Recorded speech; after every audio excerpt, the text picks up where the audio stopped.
Another man done gone. Another man done gone from the county farmer. It's Jax. What up, Dollars? Let's go. Martin Luther had a dream, but Freddy Krueger had a Ruger. Ex-Malcolm out the picture, so now we back to the future. Now we back to these losers embracing death like they used to. Poking out they chest, but listen, son, now you leaking that future. So who's the shooter? Is it your man? Or was it a fan? Or was it a stand? Pop would beg to differ. In hindsight, I bet you he said he was not a nigga. Plus Biggie Smalls was just minding his business, yo. Smoking an Optimo. Somebody got to drop the homie Biggie has got to go. And they couldn't stop it, no. I wish that they could. Yeah, the world needs change, but man, I wish that we would. So why the long frown? A man harmed from a 4-pound. His blood ripples on the floor from the war sound. His mama sitting at the wake, hoping the Lord's found. Another dead, another gone now. Damn. Another man done gone. Another man done gone from the county farmer. Man done gone. George Eliot said that it's best to be what you wanna be. Fucking do what you wanna do, so I do what I wanna do. Bet you did it to floss. Bitch, I did what I wanted. Bet you did it and lost. Bitch, I did it and won it. Shit, I'm never coming back. Listen, I just wanna rap. Gee, I told you all of that. On about a dozen tracks. I don't give a fuck. I just wanna rap. Spitting fire on this track like a fucking Thundercat. Plus this mic is bleeding rojo. This shit is a no-no. Rolling in that low-low. Plus I'm from that Baltimore. Need a folk smoking on my logo. Ready for the woe and we so silly with the flow. Somebody call a robo. Heard the lanes and I swear they so too much love for the fame just to go broke. You said think I had the rap game in the show card. Never think I got the whole world in a rope. Gotta think of damn dog, you crazy. Is he the next Jay-Z? My crystal ball is hazy, but I don't know. Maybe. Welcome back to the Insanity Check Podcast. It's Chris here. And as always, got a new guest this week. Somebody who's been on the show several times. Actually been on a few reviews with us too. I got my man Tim, People's Critic. What's going on, man? What's up, man? Good to be back. How you doing? Man, we were talking before we got started on this, man. It's like every other person of color in this fucking country is. I'm holding on, yo. I haven't killed anybody yet. I haven't punched a random white person in the face. So I'm gonna say I'm doing all right. Yeah, that's a win. Right. That's a win. You won the week if you can get to Friday without having to do any of that. Right. Because, you gotta... It's trying times, man.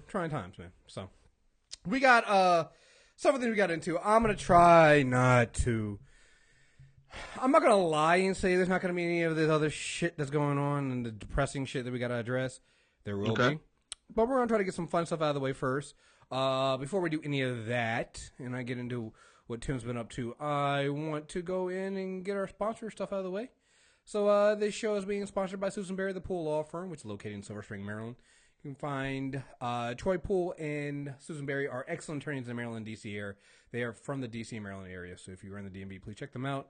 Pool Law Firm handles criminal law, family law, and personal injury, so if you need an attorney, you want to know more, head over their wonderful website. Like I said, if you have to punch your racists out in the fucking face because they don't know how to watch their fucking mouth, hit them up. They might be able to help you out there. Contact information is thepoollawfirm.com. That's Poole lawfirm.com. That's pool with an E. Number 301-585-3014. You can also check out tweakedaudio.com to get all your earbuds and headphone needs. You get free shipping and free lifetime warranty and 33% off any order. Use the code REVIEWS and you'll check that out. Also, for my people out there, sorry, I was trying to get I had this thing. I'm trying to save this article on my phone, and my phone turned off, and so now I don't have it saved anymore. So that fucking sucks. Anyway, I was gonna say, we also got, if you are a premium member, I know a lot of people have signed up recently. Thank you very much for that. We have a backlog of premium shows already recorded. I just need to get them out there. I think I just put up. What did I just put up? I just put the Hell No Cupid John and I did last week, which is again, if you're feeling some stressed out about the election, I highly recommend that Hell No Cupid. Again, it wasn't relationship talk; it's basically talking about having to deal with this kind of shit, and that's real, man. Like it's a real thing. I don't think we talk about, and it's a lot. It's a lot to have to deal with this stuff. It's you know, you have people always tell you, hey, just take a break, step away from it, you know, forget about it. One, it's hard for us black podcasters to do that because it is part of our job to kind of be the new media. And I'm going to get in later about, you know, this white male-dominated media and how much they're failing us. And so it becomes our job even more to kind of report on this stuff. But I would just say, man, even as a fucking black person, yo, you can't just, like, people be like, oh, well, take a break. How? Yeah, where's that break at? How? Like, how am I supposed to take a break from life? Like, how am I supposed to do that, guys? Like, I'm still trying to figure that, like, we can take small moments here and there, and you definitely, I'm not saying you just, you know, envelop yourself in the shit 24/7. But at some point, we can't just turn a blind eye for like 4 years. Like, there's no person of color going to be able to do that shit. Like, it's just impossible. No. Like, no. So, again, that Hell No Cube was very important for us to talk about that and check on each other, man. It's difficult. It's hard. And, especially if you're single. Oh, my God. Oh, man. What you said about finding that space reminded me of that scene from Queen of Conway, where she's talking about finding her safe space. Oh, yeah. Yeah, it's just like, where is it? Like, it's really hard to carve out when everything you look at tells you otherwise. It's hard. Oh, dude, listen. Man, I'm sitting there. I had to go to bed early last Tuesday because I was like, listen, I can't watch this shit and sit here alone and watch this shit, and that's not going to be good. So I had to turn it off and go to bed. Like, it's rough, man. It really is. I mean, like, and I don't even mean like in that white liberal, I'm crying, oh my God, our heroes, Hillary Clinton didn't win. Like, it's not even that shit. Like, that shit, I'm like, you're going to get over that shit. Like, I'm sorry, white people, you're going to get over that shit. Mm-hmm. You'll be fine. Us, though,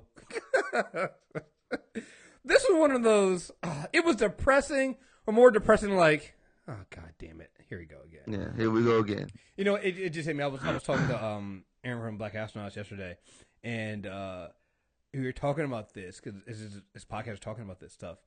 And I was like, yo, I was really looking forward to Hillary Clinton being president. Not so much because I really, you know, I'm just such a Hillary stan or anything like that. I was like, because she's not Barack Obama, and she's not going to end the world. And I could just chill for at least 4 years, right? Not to worry about anything. I wasn't going to have to cover politics. I was going to sit back and go, fuck it, I'll let other people do it.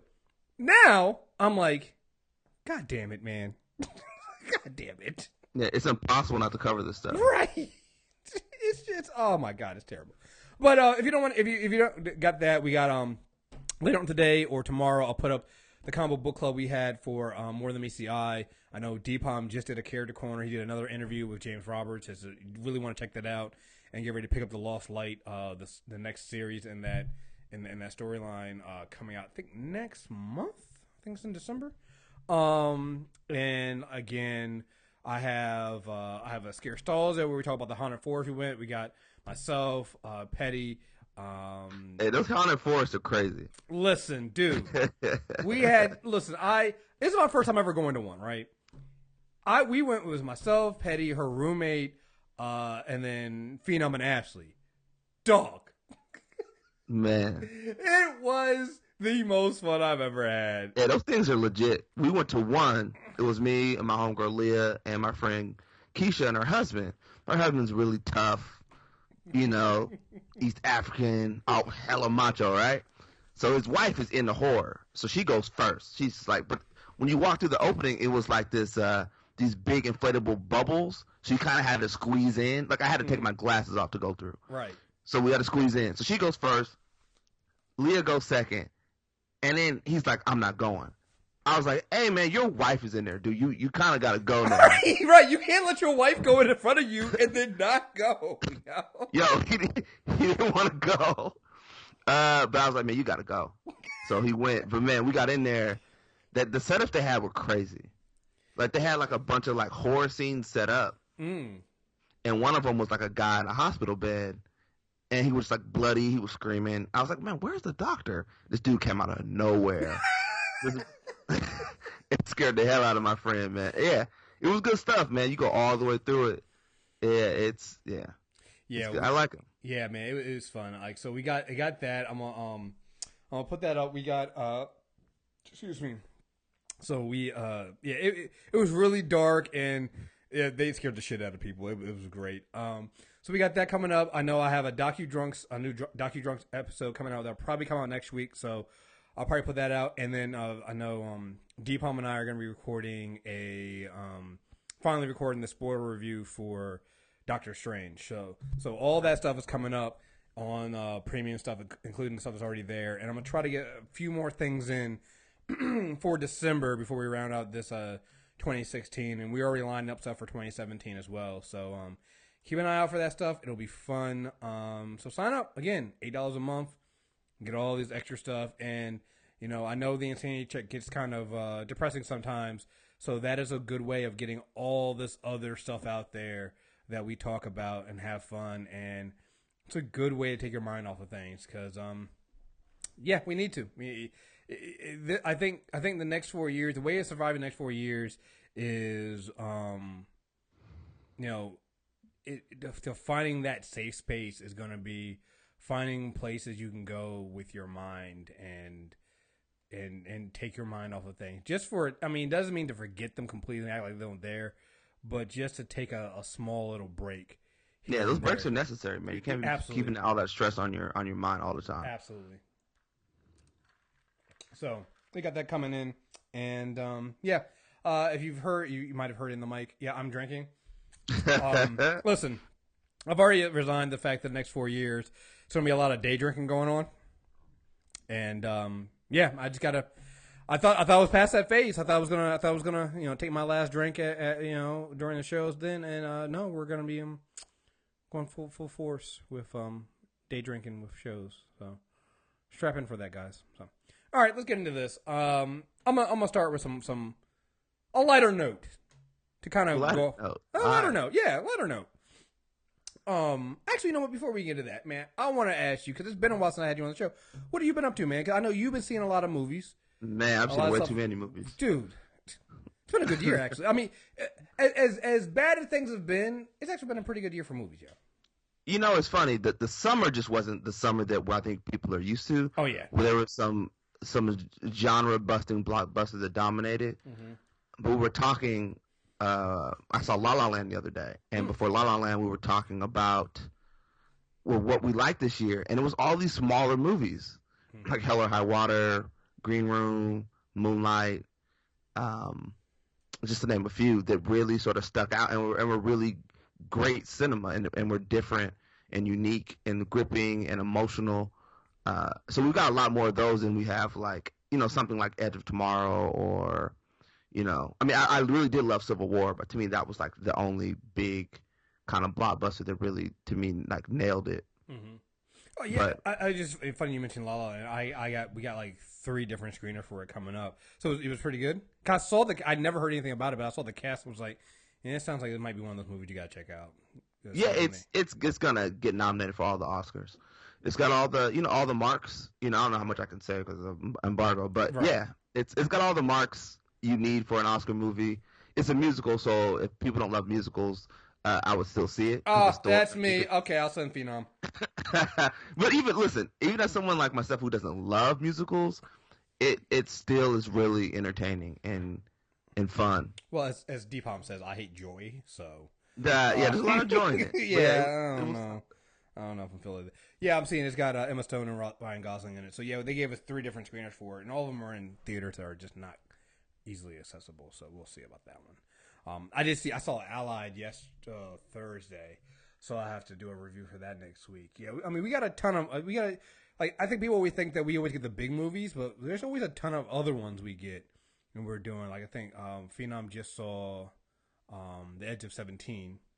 Yeah, people seem to really like that movie. Right. And I know we do have some for Collateral Beauty. Yeah, that's coming up. And I think we got one. We didn't get one for Fences yet, but we did get one for Hidden Figures. So we'll definitely be seeing both of those movies. So I got to send out our RSVPs for those. So, yeah, I mean, it's been a really good year for movies, and which I think we needed because, like you said, it's the middle of the year was kind of, the summertime. But I think it's because people realize that you don't have to put your movies out in summer. Yeah, you don't. you know, You can put out in November and it's fine. Right. I mean, you know, look at Doctor Strange. I mean, they made plenty of money, and fucking in a few, then what, like 3-4 weeks, we're gonna have another Star Wars. Yeah, which is gonna crush everything in December. Right. Right. It's January and February are those weird months where it's just a bunch of trash. Yeah, man. So I've been seeing a ton of movies. Well, you know the funny thing about January and February? It's like it's a bunch of trash, but there's usually like one or two movies. Well, there's one or two hidden gems. And you're like, wait, damn, you really should have put in that in December for Oscar contention. Because what happens in January, February is too late, and then by then you forget the movie came out. By the time, I think that was when it happened with what was it? Michael B. Jordan, the Oscar Grant joint. What was it? Fruitvale Station. Yeah, Fruitvale Station. Great movie, but it popped too early.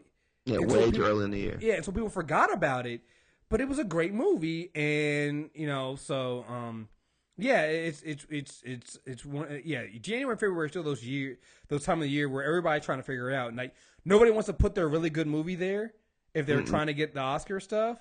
But then you get we got Deadpool, so that was great. But I think Fox put Deadpool there because they didn't think it was going to do as great as it did. Yeah, they didn't know what they had. Right, they didn't know what they had. Which is where a lot of those movies get dumped. They don't know what they have in the film. They're probably just dumped there. What else got? Ex Machina, I think came out in like February or something like that too. So yeah, it's weird, man. It's weird. And then there's some movies you're just like, yeah, I know why you put that here. Taking 3. Like, I get it. Gods of Egypt. Yeah, okay, sure. All right. We're going to do that one. All right, sure. All right. Yeah, there's a lot of trash. We watch a lot of trash movies. Because people are always like, man, that is so cool. You get to review movies. I was like, man, do you know how many bad movies I got to sit through?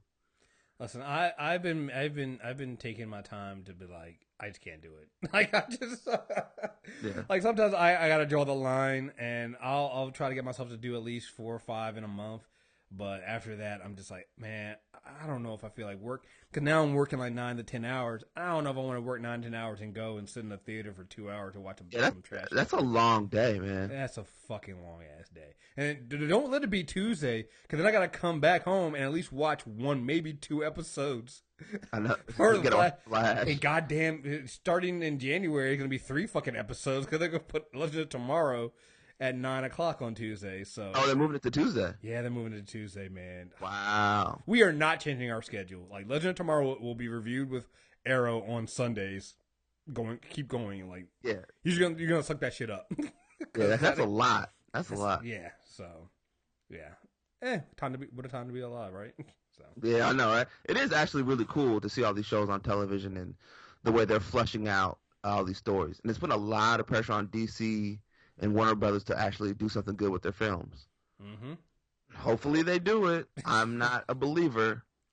They got. Listen, I think I might. It's gonna sound fucked up, but I think I might have more belief in Donald Trump's administration being good than I do in DC. Is DC making good on their movies? You'll make me choke. So I'm just they've got a bad track record. Listen, that's for those who have any doubt of where I stand on DC doing right with these movies. I'm putting more faith. I'd put more money in Donald Trump right now. and that's fucking scary, guys. If that scares you, it should. It's like that Wonder Woman trailer. Like, it looks amazing, but part of me is just like, you're not gonna fool me again. All right. Not again, DC. Confession. So I first saw that trailer.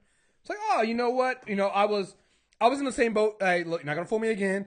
But I was still like, you know, it's still a good trailer, still a great trailer. You know, good for them. I just don't have any faith in them doing it, right? So this week we saw Fantastic Beasts. It's a WB movie, so they played the Wonder Woman. Normally they don't play trailers before screeners, but you know, WB, so they played the teaser for the next Pirates of the Caribbean movie, and then they also played. I saw that one too. Right, and then they did the Wonder Woman trailer, right? So I'm watching the Wonder Woman trailer, and it wasn't as good as I thought. Like I was like, at least the trailer would be good, and I'm like, you know what? Now that I'm seeing it again on the big screen, I mean, it's just okay, but it's not it does nothing for me. It doesn't make me really excited to see this movie. I think everybody's really excited just because they got to see Wonder Woman. Which, hey, listen, what's funny no about problem the with trailer? that. Yeah. Is, and I like the Wonder Woman theme, but it just seems so out of place at the end of that trailer. Oh, dude. It just comes blaring in. I was like, okay. All right, using the theme. Got you. You know what it is? It's so Zack Snyder, yo. It's definitely Zack Snyder. It's so Zack Snyder. You're just like, wait, that theme has no, like, it doesn't fit with that trailer you guys just played. It's so loud. I was like, why is it so loud right now with this one? We get it. You love the theme, and people raved about it after the movie. And, okay. And if you think that it's just me thinking this, the entire theater was there for Fantastic Beasts, and they saw that trailer. Nope, there weren't any. Oh yeah, it was just it was none of that. It was basically So, oh man, I'm hoping for it. I'm not even hoping for it anymore. I'm expecting the best, and we'll see what happens from there. I'm not even gonna hope for the. I'm expecting the worst. I'm not even gonna hope for the best. I'm just gonna expect the worst and just see what happens. Because, yeah. So, other than movies, man, what else you got going on? Living life, trying to get ready for these holidays, trying to date more, which is always fun in a weird way. Dating is such a bizarre place to be in life. I'm not the every day I meet someone or they tell me some strange story about how they met the love of their life, and I think that's great. But so my coworker set me up on a blind date the other day. Just like texted me at like 6 a.m, like, what's your email address and what's your relationship status? And I was like, I started giving the info. So then it's like 4 of us on this email chain. Me, this girl who I have never met, my coworker, my friend Joel, and some old guy he knows. And I'm sitting here, and they're like, and the title was like, coffee ... wedding, and like, you guys should meet up. And I was like, you don't even. So, like, I appreciate it, but like, I'm not sure you know what type of people I like. Like, man, but I just went. They gave me her name, where she worked. I didn't even look her up. I didn't try to find her picture. I just blindly just like, you've run into the I don't give a fuck no more. Yeah, I just sort of was like, all right. Well, what's up? So we met. She like works downtown. I work downtown, so we just met for coffee. She was cool, but I was just like, that's the stage of life I'm at, where people are just like randomly. I tell people all the time that they treat me like a Disney princess. They're just trying to continuously marry me off. They don't care what I want, what I'm into. So that's fun. But so I've been trying to do more, trying to be, because if I'm honest, man, like there was a point where I just didn't care at all. Mm-hmm. I just honestly had no desire. Didn't really want to put forth an effort. Was cool with just like, it felt like more trouble than it was worth. Absolutely. You know what I mean? And I'm not like a doomsday person or like a, some woe is me. I was just like, it's just not for me. And I never like broadcasted. I was never on the internet like, oh, I hate dating. I just was like, just didn't do it. Didn't really care. But I made a point to say, okay, let me try to be better at it. Let me try to get out there and because people are always trying to get me to date somebody, and I'm always kind of like, So I was like, all right, let me do better at it. Let me try. So I got a second date coming up next weekend, which should be fun. She's cool, like her. I think she's great. We shall see how this goes. But yeah, but trying to take it just a date at a time. I'm not trying to start buying save the dates and all that. I'm just more like, all right, we had a good fun first date. That was cool. Let's see how the second date goes. Yeah, it's just I don't even know where to start. It's just, you know what it is. Sometimes you got to find somebody and just chill and just go from there. Because it's a funny story. It's funny you were talking about your coworker setting you up with somebody. So my dad calls me up. It's like, I'm talking to my dad. I'm like, everything's fine, right? I don't talk to my dad about my love life or what's going on with me at all, right? And he never does anything like this. He calls me and was like, hey, I was like, what are you doing for Thanksgiving? I'm like, well, I'm going over to a friend's house for chill. He's like, oh, okay, cool. You know, I'm going up to, ran into an old friend myself, and she invited me up to, like, I think she said Pittsburgh, I think, for Thanksgiving. I'm like, oh, so you're just going, okay, all right. He was like, oh, yeah, and she also has like a daughter who's her age. I'm thinking in my back of my mind, nope. He was like, she invited you up too, and she wanted to come. I'm like, yeah, sorry, Dad, I got plans already. And yeah, no, it's like, first of all, I have no idea who this person is. I have no idea who her daughter is, what her daughter looks like, or anything about her daughter. All right. So even if I was interested, those are two big, huge question marks. Then huge question marks. Right, huge question. Then you're like, wait a minute. So then Pittsburgh, not close, man, not close. So now how long would drive is that to Pittsburgh? Pittsburgh might be like 3 hours, 3.5. Oh yeah. So here's the thing: you go to Pittsburgh, you ain't leaving anytime soon. Yeah, that's too far for disappointment. Right. So wait, we going for Thanksgiving dinner? Are we staying? Are we driving back home afterwards? Like, dude, this is way too many questions here that I want no part in. All right, I ejected so quickly out of that conversation. Was like, no, I got, like, I don't even care if I was going to stay home and do nothing. I would have had other plans. Like, it was just like, no, Dad, no, not doing that. Love you to death, but we're not doing that. No, that sounds like disappointment. Man, that happened to me last year. Oh God, no. They were like, hey, what are you doing for Thanksgiving? We're going to go to like a friend of the family's house. I was like, cool. But I know from mom's is cool because she knows I'm not interested in dating her daughter. She's just not my type for many reasons. She's just not. And so she's like always texting me like funny stuff. Like, yeah, she keeps asking about you. And I'm just like, oh, I think he's seeing somebody. So that, right? So mom's good looking out for mom. Right. Mom's helping you out. Man, good looking out. But so we go over for Thanksgiving last year. And so it's me, it's mom's, pops, they're cool. It's, our family friends, they're an older married couple, and their daughter.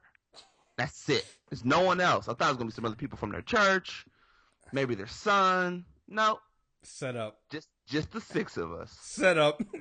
I was just like, man, let me just eat these greens and just talk about some football. I was just like, this is not. I just had to, but it's awkward. Yep. It's awkward, and I don't, I want my Thanksgivings to be just relaxed. I don't need my day off work to be awkward. I need it to be relaxed. Yo, that's what people don't understand, man. It's like, hear all the time about people not, there's these talks about, oh, you got to go home for Thanksgiving, and talk about this later with people like, oh, my folks voted for Trump, but I still got to go home to them because I enjoy. That sounds like stress.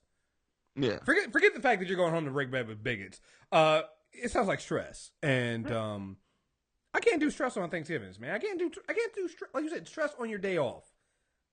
No, who wants that shit, man? Come on. And I think a lot of what we think about Thanksgiving is tradition, and like. Speaking for myself, I don't come from necessarily a traditional family structure with traditional family things we do on holidays. Mm-hmm. It's always been love. I've always had fun holidays with my family. But the fact that I can not do something traditional as an adult isn't weird for me. I don't feel like I have to do something. Right. Like, if I just want to stay home and chill, or I want to go to my boy's house and have Thanksgiving with him and his family, or if I just want to watch football and eat spaghetti, like, that's cool. I'm not sitting at home sad. Right. Like I had places to be if I wanted somewhere to be on Thanksgiving. Right. I think that's what people think is if you don't go and if you're staying at home that you somehow don't have a place to go. I mean, I know there's people that always open their homes for me, but sometimes there was a while there where I didn't want to be around people and I just wanted to chill at home and it was my day to play video games and not be bothered. People always ask me how come I'm never stressed or I don't feel like I'm stressed. I'm always in a good mood. And I tell them, like, I take time to do stuff I want to do and not do the things that I don't want to do. Mm-hmm. That's equally as important. Just like, nope, not doing that. And I'm cool with just staying home. I'm fine with that. Yeah. So, this is actually a good segue into what I was going to talk about. And this is a carryover from last week's Top White People 2020. Yeah. The Washington Post had this thing about the Washington Post food favorites, right? And I don't know if you saw this. One of them was Thanksgiving Jello. What? Jane Tuzalin can remember this dish was a constant at our family holiday table, including Christmas. To save time, our mom would chili recipe worth in a 9-inch square pan and slices to serve. And it's basically, it's Jello. But let me tell you what it is. All right, so it's 3 ounces of lemon flavored Jello, 2 cups of cold, fresh, unsweetened apple cider, not too bad. Pinch of kosher salt. All right, fool. Some fresh lemon juice. 2 to 3 ribs of celery. Okay. Right. 1 or 2 red apples. All right, fine. All right, I can go with that. Mayonnaise for serving. Oh no, that's where we go wrong. It is basically whose idea was that? Mayo. Yo, who eats Jello with man? White people. Come Like who's like cooking up some Jello and is like, you know what this needs? A little bit of mayonnaise. Whoever, right? Who was the first pioneer of Jello and mayonnaise? There's gotta be somebody extra poor that was like, I need something to go with this Jello, and all I got is mayonnaise. This Jello is extra dry. Yeah. You know what it needs? Mayo. Yeah. What? That's dumb. Like, I'm sorry. This is the white people mayonnaise joke gone. Wait, this is like this has to be a parody. This has to be a joke. Like somebody says, look, we're gonna add mayonnaise to Jello and see white people eat it, and white people were like, hey, that's not too bad though. You know what? Yeah, not too bad at all. Served on my food truck. Yeah, it's disgusting. It looks disgusting too. She literally I don't even want to see it. It's Nope. So you know how you have those like those 9-inch little circle pans and stuff like that with the bundt cake in and stuff like that. It's that they made the Jello in that and turned it over, and then inside the little hole in between is the mayonnaise. It is. Hold on, I gotta send you the image, yo, because you gotta see this shit. It is totally amazing that somebody actually goes, it's a not just that they eat it, not just some weird experiment. It is a holiday favorite. Are you kidding me? Oh. You see that shit? What? It is. No, it was funny. I saw this picture on my timeline, and I didn't know what it was. I was like, what is that? I thought it was like a lemon cake. Man, that is gross. It looks like something out of an alien, like a sci-fi movie. Right. Some people eat in space. Right. Like the Space Marines and aliens. This is the shit they eat. Some weird alien dessert. Right. But why ruin a good thing? Jello with mayonnaise, just like grandma. Yeah, Jello's fine how it is. You want to add some fruit to it? Okay, be adventurous, but don't add mayonnaise to it. That's gross. Mayonnaise, yo. Who does man? People must either have way too much money or not enough money. Like that's how this thing came about. Either somebody was so rich and they spent all their money at Whole Foods and was like, I got to make something exciting for my household, or they were just dirt poor and was like, see, all we've got in the cabinet is Jello and mayonnaise. That's it. See, white people, this is why we don't trust you guys. Like, this is what happens when you don't have black people. You don't have black and brown people. We don't have anybody any other ethnicity around you all. You guys get resort to this kind of shit. Yo, I remember back when I was like 20, 22, working in this office, and this lady had a cat, and every time she brought in stuff, it had cat hair in it. Oh, everything. Brownies, cookies. And I'd have to warn other people, like, it started as funny, an old black lady was the first one to look at me and be like, don't do it. I was like, what? She was like, she gave me that head nod, like, she's trying to save me from something. You know that look black women give you? Don't do it. Yeah, no real words, but kind of like, brother, Listen. I know you was raised right. Don't even pick up that cookie. Well, you know this. And later on, we found out it was her. It was just like it was always cat hair, always. Oh my god. It was gross. Yeah. But you know, this is the this past week was the week of the holiday the company potlucks for Thanksgiving. You know. Yep. And there was one at my job, and I was just like, no, I'm not doing that. Sorry, yeah. I don't trust you all. First of all, some of you guys are Trump voters, so I'm not breaking bread with any of you motherfuckers to begin with. So that's number one. Number two, I wanted my Trump turkey. Right. Check it out. Like, I did it last year. I think the last year was Christmas. I went to that one.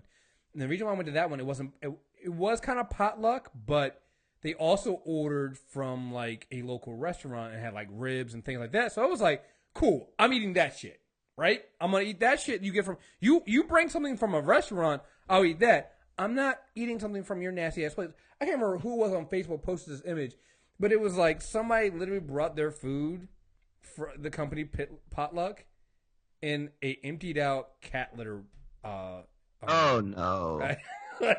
So you know, like the tidy. You're expecting people to eat that, right? Like, you know, that not like the tray that the cat that go in, but like, you know how you have the bucket of like cat litter, like tidy cat or something like that. Yeah. They apparently emptied it. They used it already, emptied it out, washed it, and then put the food or whatever it was in that. I think they had like a plastic bag inside of it too, so the food technically wasn't touching the inside of the thing. But still, it's like at the very least, you know what you got to do? At the very least, you got to take the tidy cat label off of it, so I don't know it's that.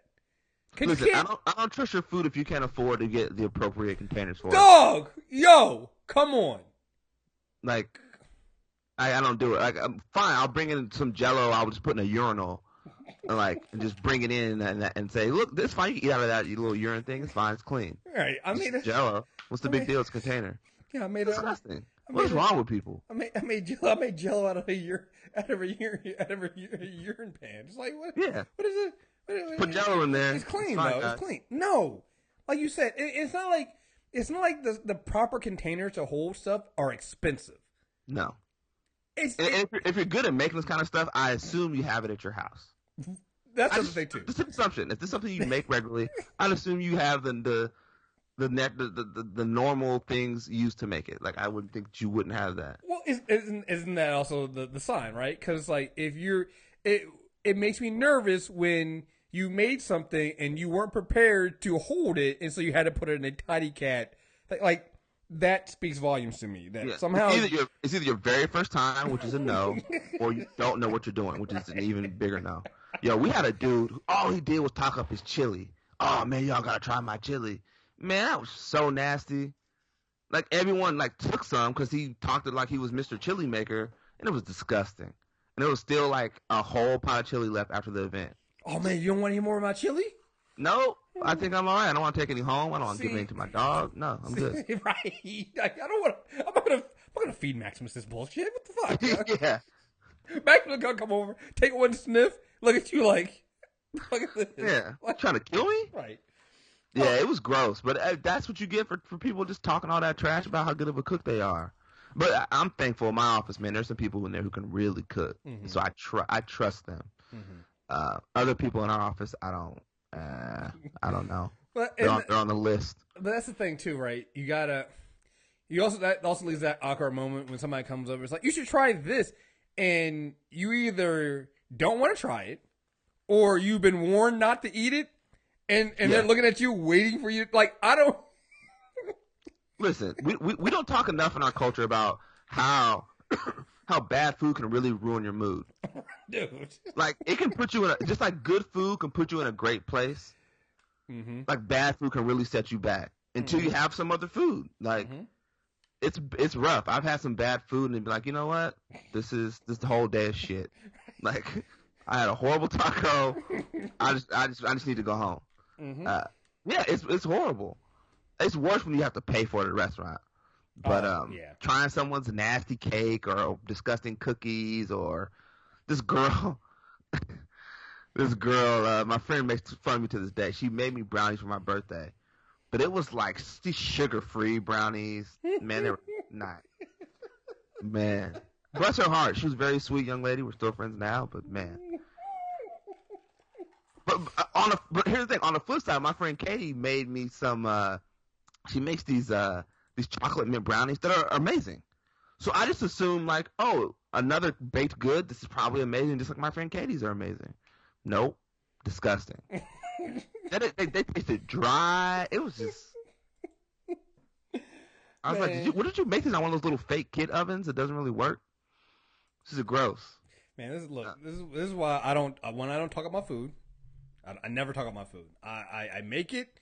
I if people like it, all right, cool. I'm not talking it up. You know, I'll let other people do the talking, and if they want it, they want it. And like you said, there are certain people that I'll trust food. Rice. She makes something, I'm eating it. Like I just trust her. Like she'll because here's the thing. You also know the person that you can trust, whose food you can trust, because like they take so much time with it that you know it has to be good. Like Rice will make food and it'll be like it's like yeah I'm cooking for tomorrow. I'm like wait for tomorrow?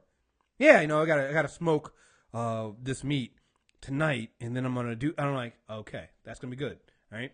Other people are like yeah you know threw it in the oven today this morning before I left for work and here it is. I'm like yeah I don't know about that shit dude. I don't. Yeah, and also if you've eaten with somebody, and you know how they eat, like my friend Jessica, shout out to Jessica and Damien, the Curly Nerd podcast. I hope they're listening. I've never had anything she's cooked, but I've eaten with her enough to know if she offered me something, it's probably pretty good. Not only just that, but how they eat. Yeah, because man, that's the other thing too. I be seeing some of my coworkers and how they eat, and I'm like, hell no, I ain't eating nothing you make. Yeah. I've seen pigs eat cleaner. No. Not having any of that shit you're doing over there. I've seen you go from the stall to the door in the bathroom. Not having... Don't wash your hands. That's the other thing. Not only am I not having anything you eat, but anything that you're around at the potluck, I'm not touching. All right? Yeah, my coworker calls it feces candy. Like all the candy that's not wrapped up in the office. She's like, I'm not eating that feces candy. She thinks people just don't wash their hands. They go and they dig their hand in the candy jar. Dude, I've seen people do that. I've seen people, like, I remember when I worked at Booze, it would be the thing, they send the emails out about, hey, there's food in this kitchen over here, and stuff like that. Listen, if you didn't get there within the first 5 minutes, don't touch it. Don't touch it. Don't touch it unless it's wrapped. Because what happens is people go in there, and I've seen people do this. They'll literally pick through the food. Oh, no. And I'm like, what are you doing? Like, get a napkin. Get something. Like, protect your hands. Something. Nope, pick through the food. I'm like, oh, hell no, yo. Oh, that's not good. I think people just lack home training. And they bring it to work. Oh, absolutely. You can't have that. You got to go. Absolutely. Like, so here's the thing. I'm of two opinions on that. Okay. One, that they lack home training, which is definitely it. But I actually believe that maybe they do have home training, but it's kind of, I call it the rental car syndrome, where it's not yours and it's not where you're not responsible for cleaning it up, so you don't give a fuck. Mm-hmm. And so they have no home training. Like they'll go from the stall to the door because they don't give a fuck about anybody else. But if they were at home, they would wash their hands. Yo, so I've been in my office for years, right? Mm-hmm. There's always been an issue with the women's bathroom. They've got like an absolute terrorist on their hands. We don't know who it is. But man, it's either one or like some small group like ISIS who's going in there. They got a terrorist cell. They got a cell. They got a cell of terrorists. Like destroying the bath. Like it's I don't want to even repeat stuff on your show because it's disgusting. But yeah, my homegirl comes on. She's like, "You won't believe what happened today." And just like she's mourning something she just seen in the bathroom. Everything from stuff on the floor to stuff on the handle to like, in the men's bathroom, we don't have any of those problems. Well, here's the crazy thing. So it's like, I'll see some disgusting shit in men's bathroom. Now I'm going to say there's not. But I've always heard this recurring theme from women that the women's bathroom is disgusting. Like, I need to hear from women like why that is. Like, what is it? Like, I hear, like, I'm going to have, I'll ask Karen next week, and then I got Leslie coming on the week after that. I'll ask them. I'm trying to get several more women on the show before the end of the year. So I'm going to ask them, man. I need to know. because it's something that this is not two guys blaming women. No, I've heard this from other women. Everybody be complaining about the bathroom, and there'll be a bunch of men complaining about our bathroom and stuff like that, and women go, "It's child's play." You guys are like women.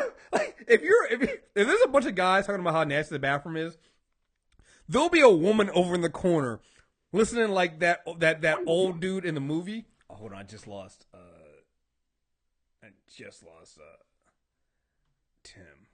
Oof, what? We lost Tim for a minute there.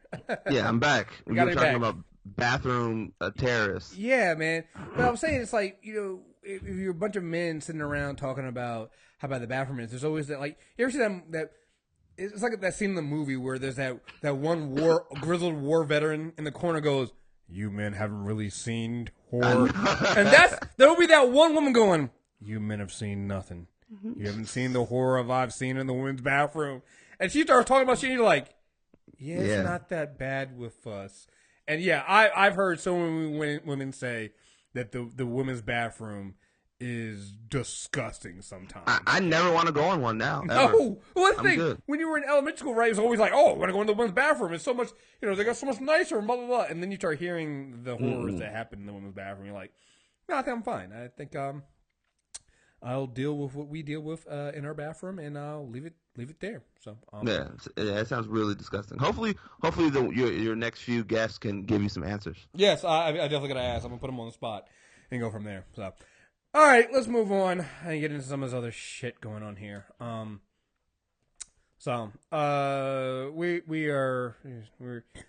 a little over a week having to dealt with the horrors of the reality that Donald Trump is going to be president for 4 years, and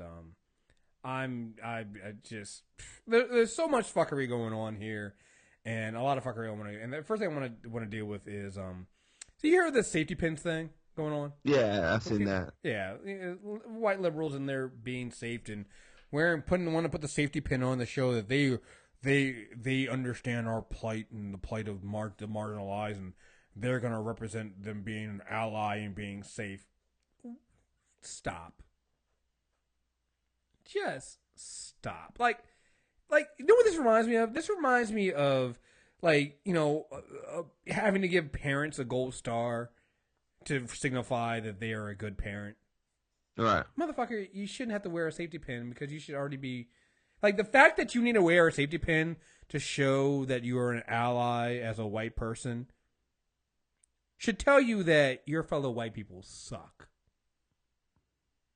It's bad out there. I mean, it's just like I get the sentiment, and I think that it came from a good place, but there are so many good intentions from white people with this shit, and I think they need to understand that your good intentions are not going to be enough anymore. Yeah, I hope people are actually doing something instead of just wearing safety pins. Mm-hmm. I think it's nice. I think it's a cute gesture, but I hope you're actually stepping up when you see someone who's getting harassed, or if someone's saying something that's clearly homophobic or racist or Islamophobic. Like, I hope that you, in those moments, that you say something. Like, that's way more important than a safety pin. And I think it's more important if, not to wait until you see that I hate to say it, extinction level event, right? The right. Event where it gets to the point where somebody's being harassed and you decide to step in and be like that's, if you're gonna wear that safety pin, and your safety pin, I've seen. So step number one of wearing the safety pin, when people of color, particularly women of color, mention how much they think this is bullshit, you as a white person need to shut the fuck up and listen. Mm-hmm. I have seen way too many white people come out here and try to defend the fucking safety pins to the same people that they're supposed to be defending. That's bullshit. Like, that already tells me you're not understanding, right? Mm-hmm. Like, you should probably listen. Right. Like, there will be a black woman going, oh, no, I think this is bullshit. I think these safety pins, and this is why, here, XYZ, why I think it's wrong. Here's a white person. Well, I'm going to wear my safety pin still, though, and here's why. And I think you're missing the point. You're missing the point. You're saying you're missing the point to the same people you're supposed to be an ally to. I think you're missing the point of the safety pin by not fucking listening. All right? Like, the safety pin doesn't mean shit. yeah, when you see that extreme level event of, hey, somebody coming over there and is harassing some Muslim woman, yeah, cool, you'll stand up and be a safe place, fine, whatever. But what about when it's your coworker who's making those Muslim jokes? Oh, your uncle. Yeah, Thanksgiving's coming up. You gonna wear your safety pin to the dinner table? When your Trump loving family start saying shit, are you gonna get up and just leave? Are you gonna what are you gonna do then? Like what is this? What is your safety pin fucking doing? Because here's the thing: at this point, I'll be honest. People of color and the marginalized, we don't need safe places provided by white people. We create our own safe places. And I hate to say it to you like this, and I know so many of you are well intentioned, but white people can't provide safe places for black people or any people of color. You can't. That's just not. You cannot deem the place safe. Whether you know it or not, you are part of what makes the place not safe. Right. It's funny you say that. I'm thinking about Comic-Con, right? Mm-hmm. So Emerald City Comic-Con tries to create safe spaces for women in cosplay and our LGBTQ brothers and sisters, right? But when I went to Geek Girl Con, that was a safe space that they created. Exactly. And there's a huge difference. Exactly. Now, not that people can't be safe at Emerald City Comic-Con, but just being in that room, seeing little girls, tons of women in there, like walking around freely without having to worry about their safety is a completely different space. Exactly. So that's step number one. That you have to understand that you cannot provide a safe space. So your safety pin isn't about you providing a safe space or giving comfort to anybody else. What your safety space is giving you comfort. Like that's the problem that I don't think anybody, like, it's well intentioned and I get it. And yeah, if you're gonna wear your safety pin and all you want to do, fucking do it. Fine. What you need to understand is that safety pin you're wearing is for you. It's to make you feel better about being one of the good ones. Mm-hmm. And that's the other, at least the other problem with this is you don't get to declare yourself as an ally. You don't get to do that. It reminds me of all those men who say they're good men, good guys, and totally rapey. Oh. But who honestly see themselves as good dudes. Like, I'm a good guy, but sometimes you got to teach a woman a lesson. Okay. Take it a step further. Take it a step further. It's all the dudes who call themselves feminists. I do not call myself a feminist. I support feminists. I support feminist ideas. If a woman calls me a feminist, fine, okay, fine. But I will never call myself a feminist because it's not my place to do so. It just isn't. I am not a woman, and so at some point I am representing some part of the system privilege that is holding them back. No matter what I do, no matter how much I try, even if I am, quote unquote, a good one, I am still benefiting from the same system that they're fighting against. Even by me speaking out on certain things. Like, I can say certain things about women and women's rights that'll get other men to listen. If a woman says the same thing I'm saying, they will get harassed for it. So even me being on their side, I'm still showing some level of privilege in that I can speak better on their issues than they can. I can have more of a voice on women's issues than they can. You know, this is when you have all those good-intentioned male feminists who will have a panel on women's issues with no women on it. Yeah. Like, you're well-intentioned, dude, but you're causing part of the fucking problem. So you do not get to declare yourself part of that group. You cannot do that. You have a certain level of privilege, and by you not understanding that, it already shows that you're not getting it. You know? Just like the safety pins that you were saying, it becomes about them than it is about whatever issues they're fighting against. Right. And they become the centerpiece in this thing. Like, and I've seen a lot of this with the safety pins. It becomes a performance art for a lot of people, which isn't helping anybody.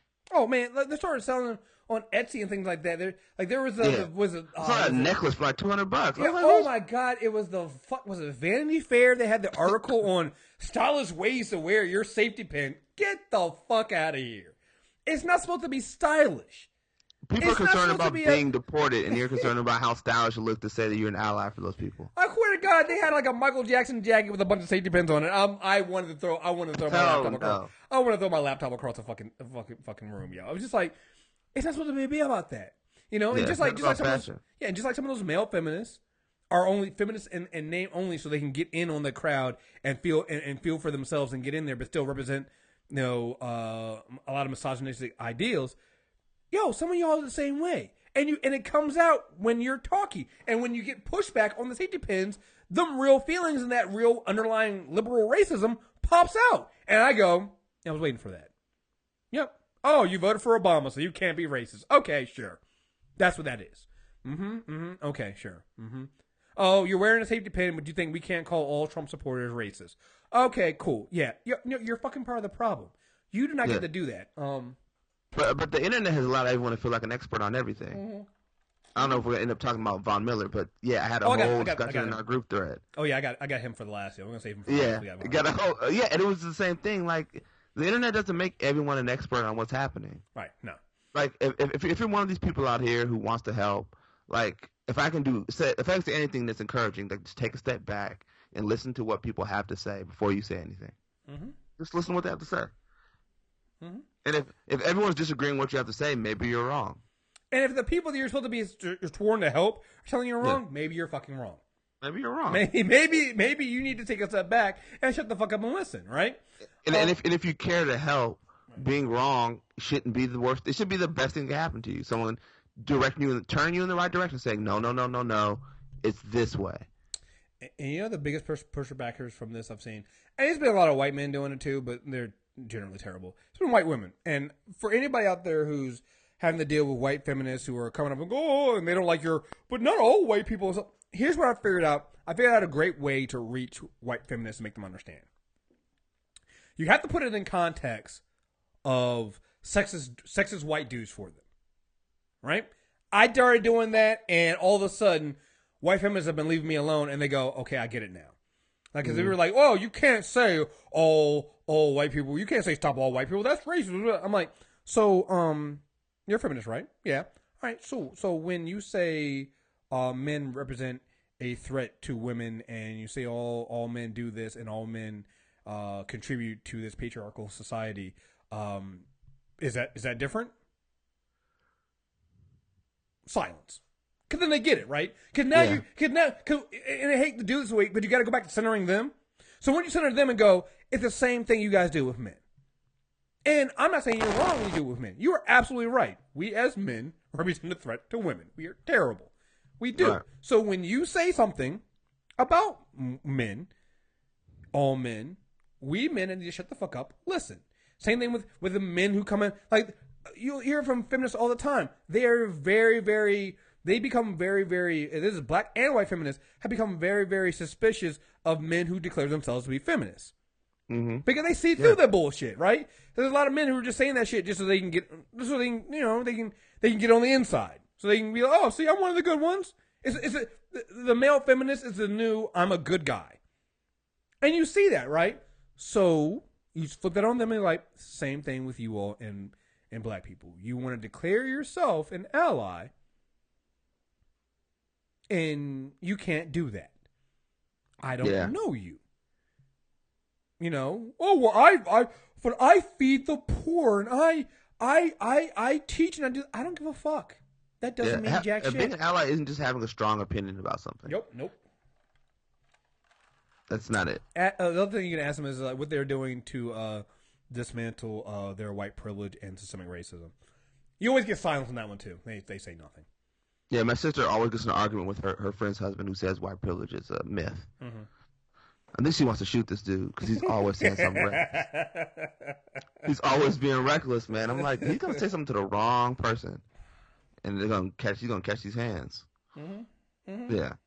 I hope I get to meet him next time I go visit. I want to meet this dude. I want to talk to him about his privilege. Hey, cuz, I got something to say to you. Yeah, I just want to talk to him. I just want to, can we holler at you real quick, yo? I just want to see what you're talking about, yo.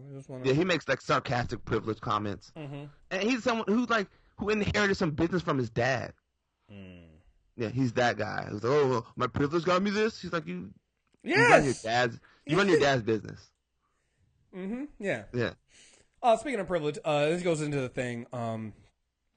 White liberals, just not understanding right now.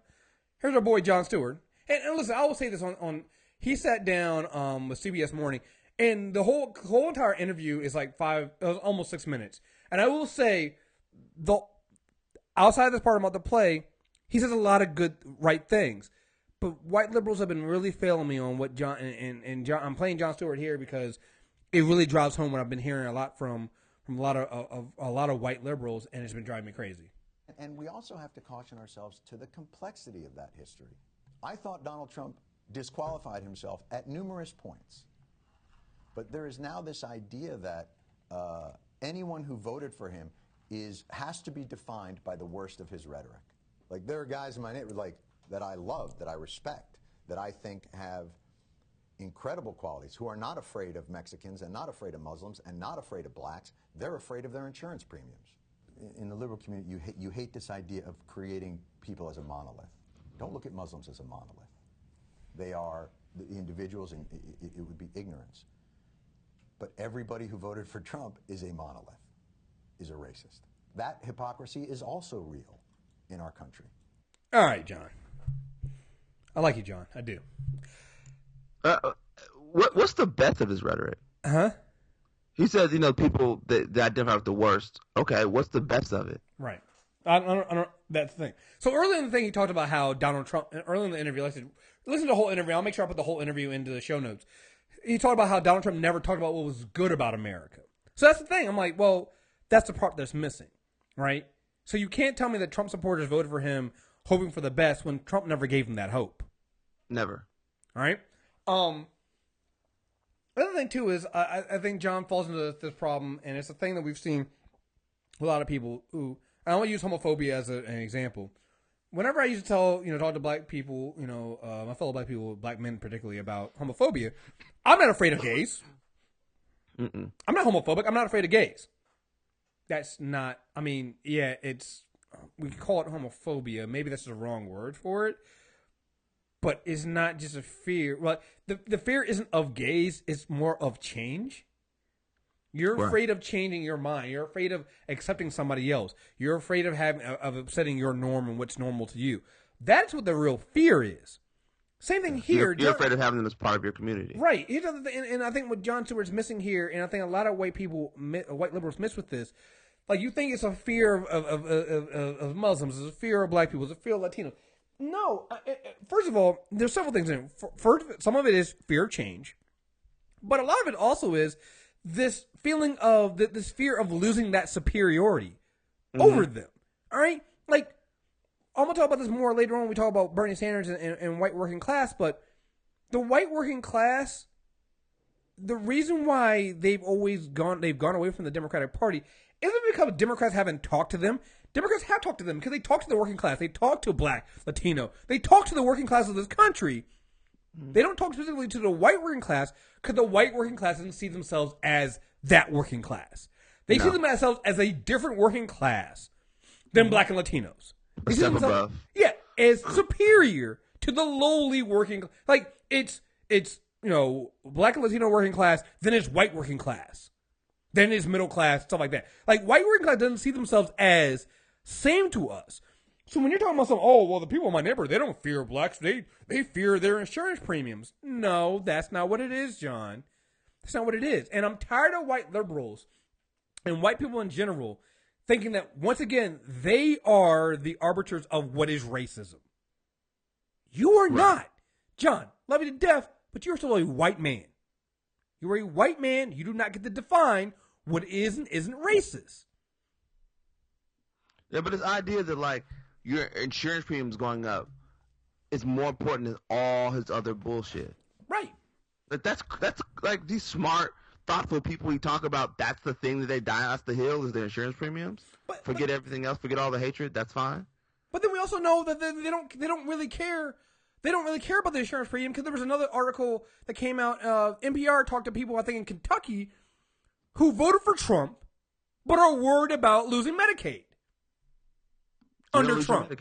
So wait, so if you're worried about what Trump and the Republicans are going to do to your Medicaid, why did you vote for him? If it was about your insurance premiums, if it was about the economy, but you're still worried that they're going to take it all away, and that you love your Obamacare and you love what Obamacare did for you, then that tells me right there it's not about the insurance premiums.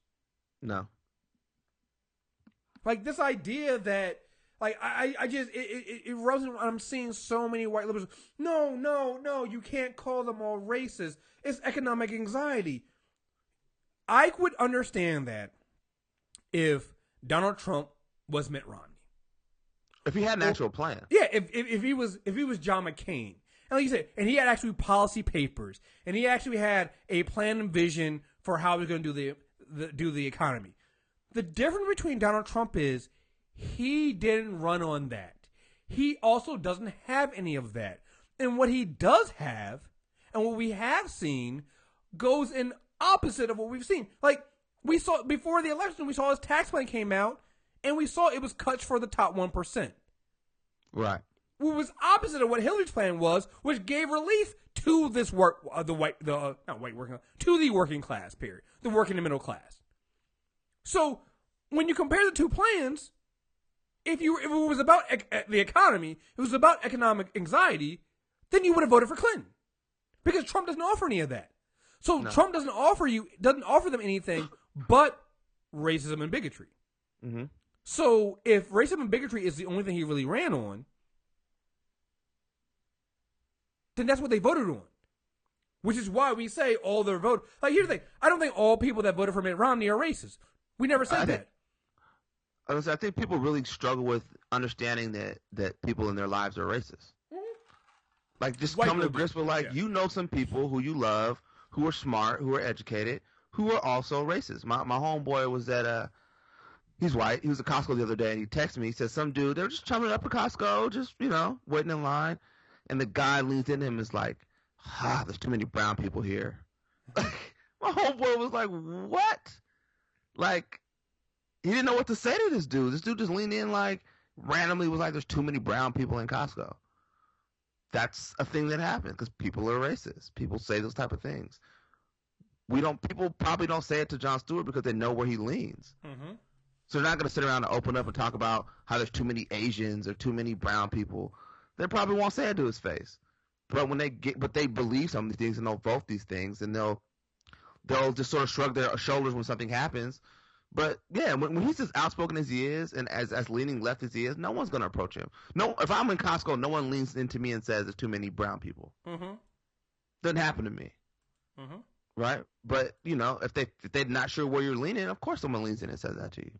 Yeah. I'm trying to find it now, but it was the little there was the image some and it was a white dude that made this the image of the safety pins thing, and I think it represented why so many of us hate the safety pins thing, and it's because people's rhetoric doesn't match what they do in real life. And let me see if I can find this thing, because it really just this was I think for some people, like, nothing's racist anymore. Well, it's never enough racism, right? Nothing's ever racist. Remember when the white frat dude from the SAE said was singing, hang a nigger from a tree. That wasn't racism. Paula Dean and saying nigger wasn't racism. Michael Richards and nigger wasn't racism. Anthony Camilla wasn't like, nothing's racist anymore. Yeah. Right. So behind all that Hamilton stuff today, somebody tweeted. I'm reading you this guy's tweet. His tweet said, Mike Pence, Trump, Bannon, and Jeff Sessions all accused of being racist with zero proof, fear-mongering, and propaganda. Mm-hmm. Then he went on to send me some meme that said Donald Trump has been in the public eye for 30 years, and he was never once accused of being racist by anyone until he decided to run against Democrats. Yeah, none of that is true, right? But this dude believes it. Like, any story about racism is like that's left-leaning propaganda. Of course the Huffington Post would write that. Like, no, it's a fact. This person said this. That is racist. Yeah, no. I mean, nothing is ever racist to them, even if you point it out. It's like, wait a minute, wait. What about when you did, when he did this or when he did that? Oh no, that wasn't racist. No. What? Like, yeah, it was. It was hell of racist. When his article about the Central Park Five, his letter about the Central Park Five, and then the fact that he has not changed his position on the Central Park Five, even though they've been exonerated. He doubled down on it this summer and said they admitted it, even though DNA evidence proved these kids are innocent. Well, they admitted to it, so racist. Yeah. Racist. There was the discrimination lawsuit he had for not allowing blacks to rent. I believe it was not blacks to rent. I think it was not to rent. It was one of those things. And again, racist, right? Racist. Sued by the DOJ. Incredibly racist, yeah. And I want to say sued by the DOJ in like the 80s or 90s. So it's like, it wasn't even like sued by them like last year, right? It's like, we're going to get into Jeff Sessions later on. Somebody mentioned it's like, Jeff Sessions was deemed to be so racist in the 80s, he couldn't be a judge. Like, he couldn't be confirmed as a judge in the 80s. In the 80s. The 80s, all right? Couldn't be, was too racist. And if somebody pointed out, it's like, Strom Thurmond was there, all right? And he was too racist. Strom Thurmond? He was too racist for Strom Thurmond, all right? Strom Thurmond was like, man, you got to turn it down. Right? He's like, hey, bro, listen. I like what you're saying here, man, but you can't be saying that shit out loud like that, man. Like, you can't be saying. So it's like, so like so nothing you can ever do is racist enough for white people, right? It's you gotta be in a Klan hood. No, but even that's not racist. We've seen that. Like, We've seen that. Is he cosplaying or something? Is that something I don't know about? No, he's a Klansman. Come on, he's racist. It was either earlier this year or it was late last year. I had the article about the white cop who was found who was at the Klan rally. Yeah, and he was still suing to get his job back going. No, it wasn't there. There was another one where there was a member of Congress who went to who spoke at like a white nationalist event and was like, "Oh well, no, I thought it was just an anti-immigrant rally. I didn't know it was a KKK rally." Okay. Oh, okay. Like that's like there's always an excuse for white people's racism, right? And then when you go, that's racist, then you become at the black person, you become the real racist for bringing it up. I'm like, wait, dude, that's not how that works. All you people see is racism everywhere all the time. It's like, no, but we can call out racism when we see it. Right. Like, I don't call out every time. And that's a crazy thing, right? Because as black people, we actually don't call out racism. Oh, no. Every time we see it. That's a full-time job. Like there are plenty of times we hear some racist shit and we just go, it's not worth it. It's like when they say you can call holding on every play. Yeah, that's what it is. You can call holding. You can call racism out all the time. No, we only call out racism when it's like a 6 or 7. So we let a lot of 5s and 4s slide by and don't say shit, man. Like if y'all have no idea what it's like if we really were to call out racism every time we saw it, yo. It's like y'all not prepared for that. So we know that. So and sometimes we even ratchet it up to like we wait until it's an 8. Right? We wait until it's an 8, and even then it's still not enough. Like you guys can all see this is racist before I say anything. Okay, let's move forward. This is really racist. Right. Like that Phil Jackson comment this week. Like, what are you doing, Phil? Right, dude. You don't get to do that. I'm glad LeBron said something. Right. I was like, good. Come on, man. Like you guys do all this racist shit and then want to be like, no. So here's your boy Bernie. Now I'm not gonna say your boy, but some people's boy, Bernie Sanders. Hey, people love Bernie. Yeah, people love Bernie. What went wrong is what Trump did very effectively is tap the angst and the anger and the hurt and the pain that millions of working class people are feeling. And what he said is, Donald Trump... I'm just going to stop him right there. He meant white working class. Correct. Because Bernie, he didn't win. He didn't win black working class. He didn't win Latino working class. Tell you the truth, he might not have won white working class because I think Hillary won most of the voters under 50,000 who make under $50,000 a year. So, but whatever. All right, Bernie, keep going. Be a champion of the working class. That's the word he used. I know you're working longer hours for low wages. You're seeing your jobs go to China. You can't afford childcare. Can't afford to send your kids to college. Donald Trump, alone, I can solve these problems. But what we are going to do, Gail, we're going to hold Mr. Trump accountable. We have all the things that he said. And we are going to say to Mr. Trump, if you have the courage to actually stand up to the big money interest of the billionaire class, if you have the courage to, in fact, develop policies that will improve lives of working people, count us in. I'm going to work with you. You want to rebuild the infrastructure? You want to raise wages? You want to end the disastrous trade policies which send our jobs to China? You want pay equity for women? We're on your side. But are you surprised that a billionaire could connect so well when the Democrats could not? To the It's a fair question. On the other hand, what you're looking at is a guy who utilized the media, manipulated the media very well. He is an entertainer. He is a professional at that. But I will tell you that I think there needs to be a profound change in the way the Democratic Party does business. It is not good enough to have a liberal elite. I come from the white working class, and I am deeply humiliated that the Democratic Party cannot talk to the people from where I came from. Therefore, oh, God. This guy. In October 2016, the seasonally adjusted unemployment rate for whites 4.3%. 4.3. 4.3. 4.3%. For white men, 4.1%. For white women, who remember these voted for Donald Trump, 3.8%. All right? We're under 4.3% for white people. The unemployment rate. Remember, economic angst. They're angry. Economics. It's so angry. Black unemployment, 8.6%. For men, 8.7%. For women, 7.1%. If anybody in this country has a right to have economic anxiety, is black people. I do not want to hear any more about white people having economic anxiety, and that's why they voted for Donald fucking Trump. You have jobs. You have jobs. This lie that it's the white working class, which is the reason why Democrats lost the election, and oh my goodness, they didn't reach out to the white working class. 4.3%. That's, yeah. Wow. 4.3%. Why do you think they propagate that lie? Like, where's that coming from? Because black people don't count. Brown people don't count. Anybody not white doesn't fucking count. That's why.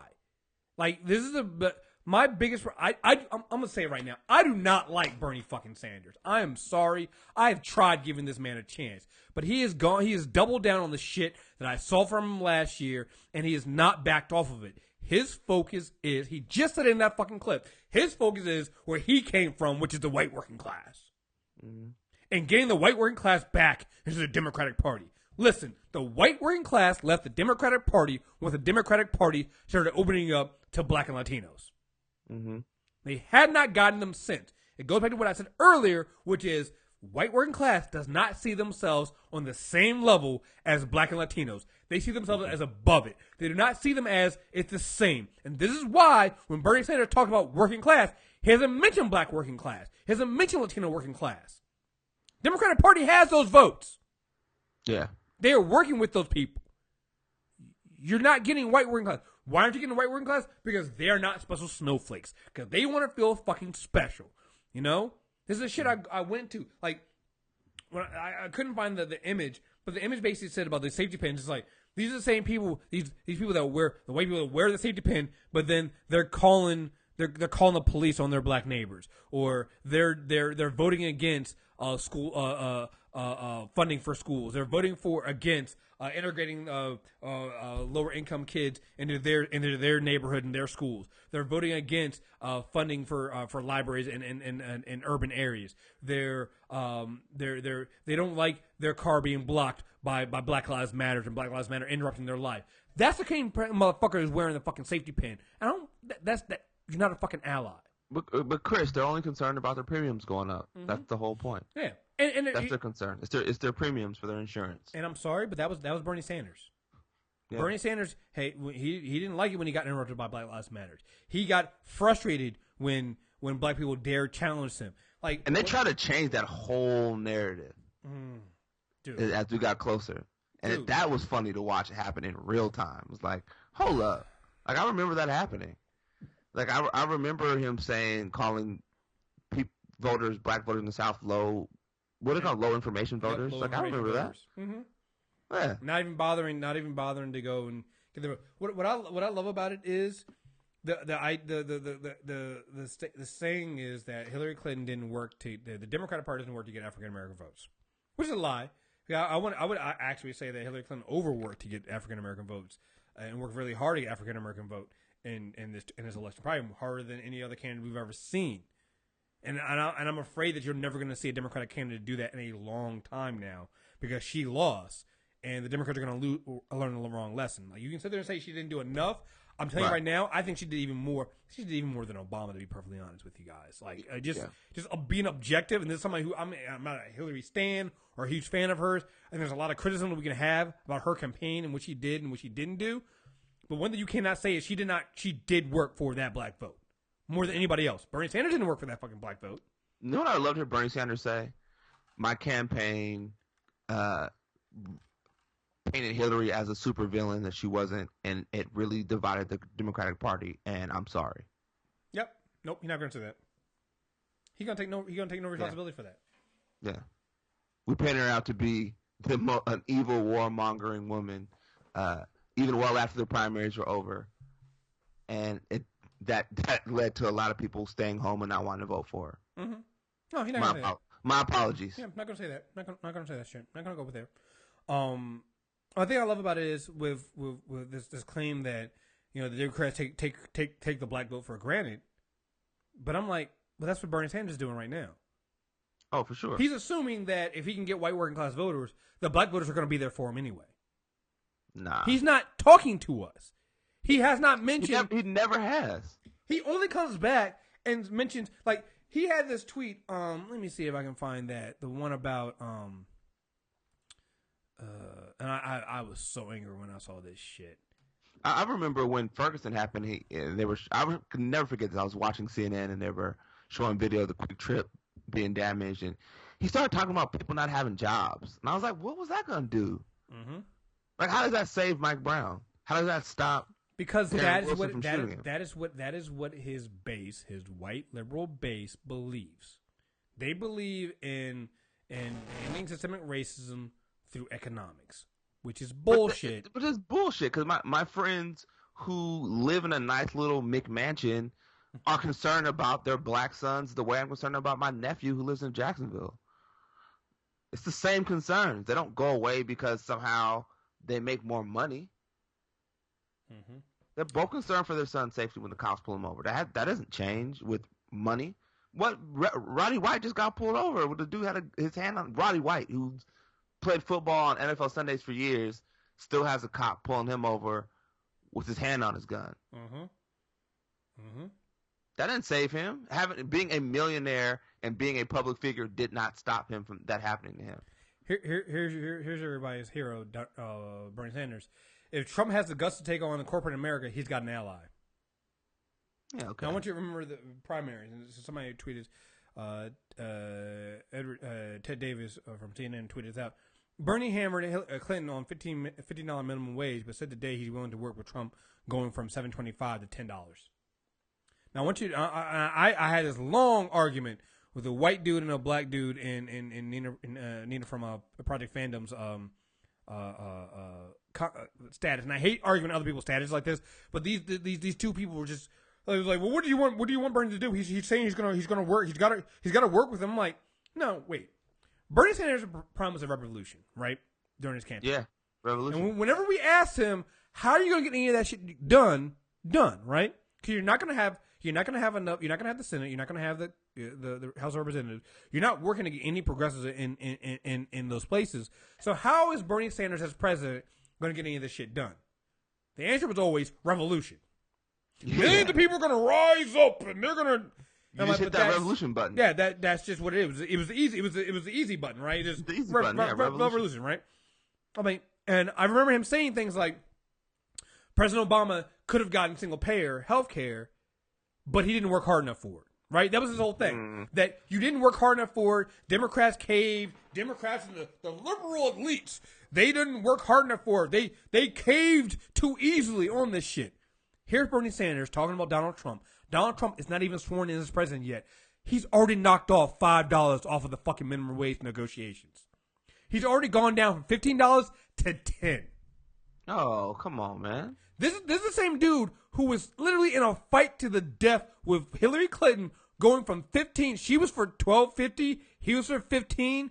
He was fighting her tooth and nail for that small difference. Here, Donald Trump isn't even sworn in. He's knocked it down to 10, saying, "Well, we can raise it from 7.25 to 10, and I'll be happy." Where's the fight? I think he's afraid of Donald Trump. Oh, I know he's afraid of Donald Trump. You want to know why he's afraid of Donald Trump? Because Donald Trump has the same voters that Bernie Sanders wants. Yeah. That's why. That's been my whole thing. When people go, "Oh, well, Bernie would have done."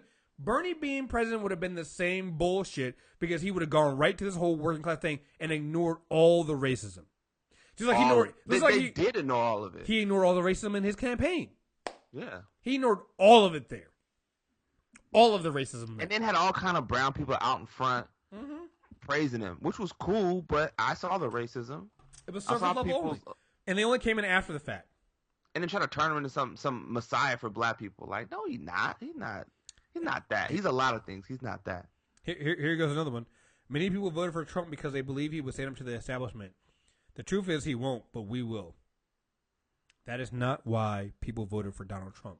If you voted for Donald Trump because you thought he was going to stand up to the establishment when he is establishment and he's a billionaire, allegedly, you're an idiot.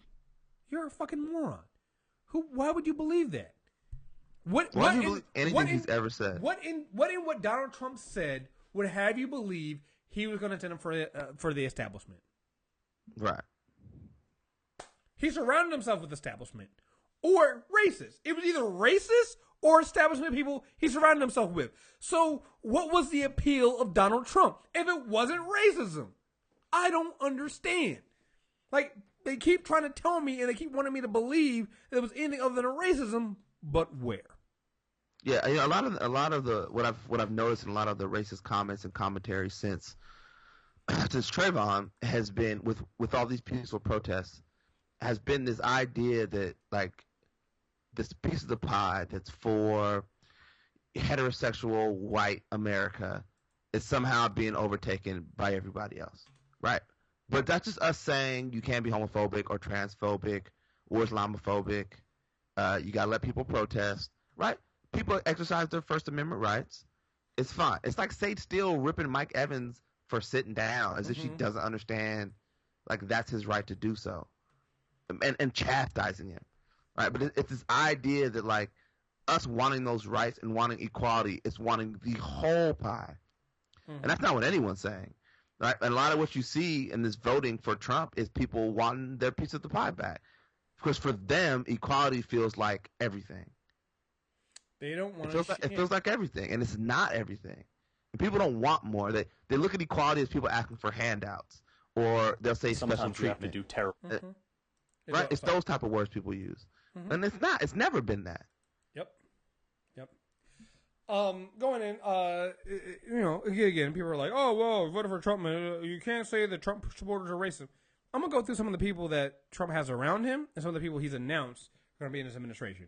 It's like the Justice League racist. Dude, it really is. I've gotten really angry this week just thinking about all the people that try to tell me that a Hillary Clinton administration would have been just as bad and just the same as Donald Trump. Like, I'm sorry if you think that, but if you think that, I think you're a moron. I think you are so short-sighted that and I think so many of these people are starting to come around. Like, I think they're finally starting to understand, and I want to take a little bit of joy in being right and want to be like, I told you so. But it's leading to so many bad things happening. I can't even take joy in saying I told you so, because what you've done is, and by feeding into that narrative, even if I will go with the idea that people not voting isn't why Hillary Clinton lost, I will still go with, you fed a narrative that emboldened Trump supporters. Exactly. That made them still go out to the poll and make them feel justified in their vote, right? We didn't shame them into believing that they shouldn't vote for this guy because you gave them everything to go, well, he's just as bad as Hillary Clinton. So while the argument didn't work with black voters, it probably worked with white voters. What do you have to lose, right? What do you have to lose with going with a guy like this if you sit there and go, he's just the same as Hillary Clinton? You were fucking wrong. I would love for people to just come out there and just go, I was wrong. I don't like Hillary Clinton. I do think that there are certain things that were wrong with her, but there's no way in hell I should have been saying that she's just as bad as Trump, because we know she's not. She never was. So here's Carl Higbie. It's like me showing you a pair of fake Jordans and some real ones and saying they're both the same. And you get the fake ones, and you get home, you open the box, and then you're pissed because they're fake. It's like, yeah. I forgot it. I had a. They're fake. Yeah, you just reminded me. I had a good analogy. So this is, right? I compare Hillary Clinton and Donald Trump to injuries. Hillary Clinton is a really bad cut in your hand that requires stitches, right? It's a bad cut. You got to get stitches. You don't like stitches. You might have a scar, you know? Might not heal correctly. Might have a scar.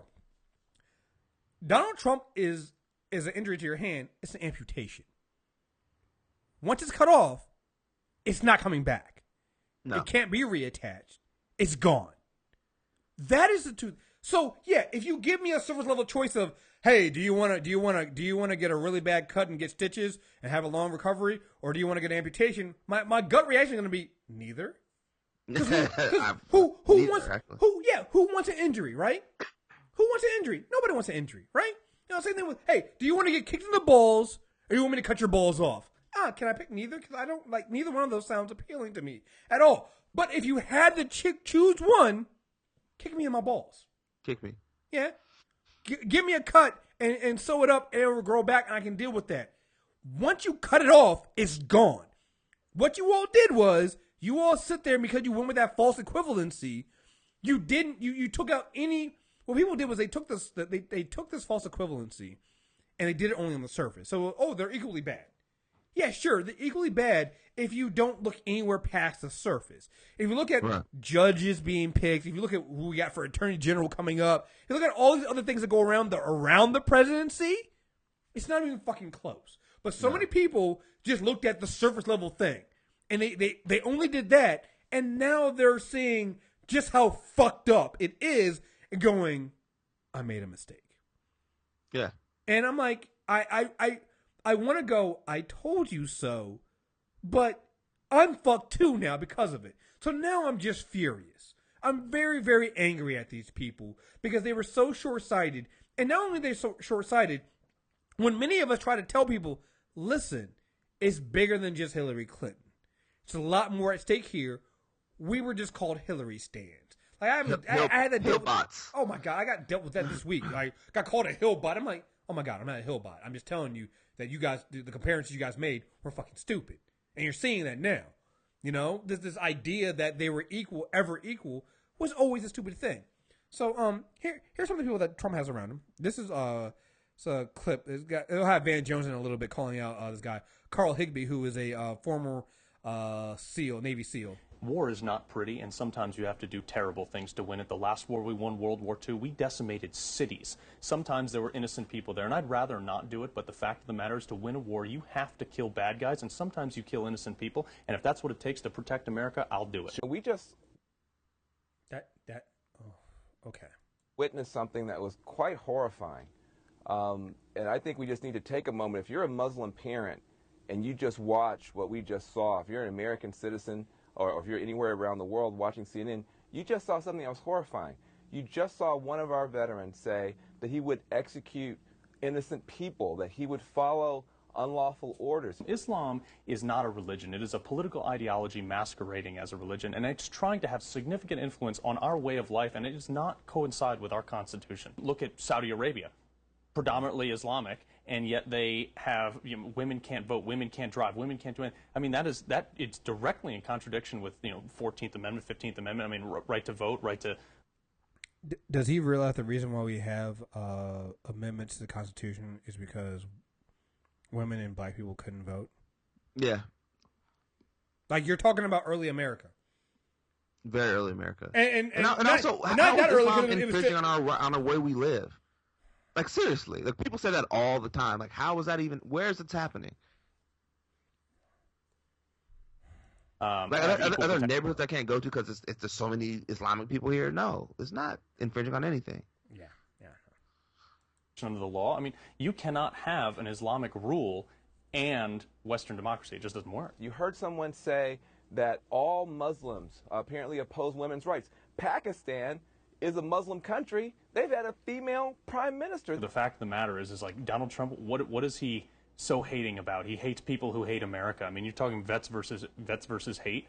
America, I mean, Trump is for America. Why don't you guys speak out about the people who hate America, like Islamic people that are trying to tear us apart, terrorists nationwide, worldwide, that are coming here to attack our way of life? Why don't you speak out against that hate? There are Christians in this country who are so radical in their belief that they went and shot up Planned Parenthood and murdered people. These are Christians, but they are also extreme violent terrorists. Nobody, including me, anybody on this thing, would say Christians did that. You would say the extreme nut jobs did that. Now, if I came on here and started denouncing all Christians, you guys would think I was nuts. We've gotten to a place now where you can denounce all Muslims because of a subset, and that's the problem. You just blanket said, I don't like Muslims, just 5 minutes ago, right? I don't like their culture. Right. So they're like, whose culture? Which people? I don't like the Islamic culture and the influence it's trying to have on my great nation. They're like, dog. My great nation. Get out of here, man. Like, seriously, what influence? Like, what is happening? Is there something we don't know?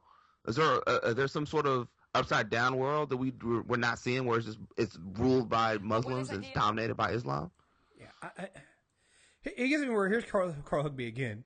Something even more deplorable. Better screening certain Muslim immigrants first came up. One of the big defenders was Carl Higbie. He's a former Navy SEAL and a Trump supporter, and he joins us now. Carl, good to see you. So Thanks for having me, Megan. You heard the mayor's position, which is, we don't do that kind of thing. We don't create registries based on religion. Yeah. Well, we have in the past. We've done it based on race. We've done it based on religion. We've done it based on region. And the fact is, he also brings it back as like a constitutionality issue. The problem is people outside this country are not protected under the same constitutional rights as we are in America. So you think it's a good idea, and you don't care that this is some sort of a slippery slope where Muslims may get just lumped into some group where they get put on a registry, and some aggressive law enforcement actor in the future might abuse that list.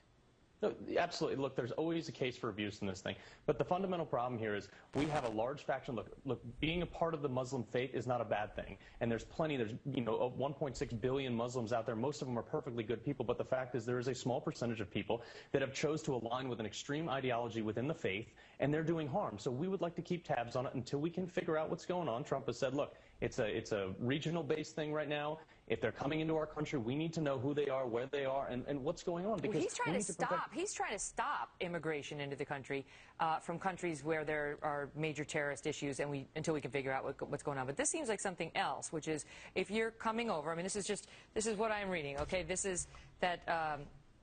That again, the Kansas Secretary of State, Chris Kobach, who helped write the tough immigration laws in Arizona, said today that Trump's policy advisors are discussing drafting a proposal to reinstate a registry for immigrants from Muslim countries. Yeah, and perfectly honest, it is legal. They say it'll hold constitutional muster.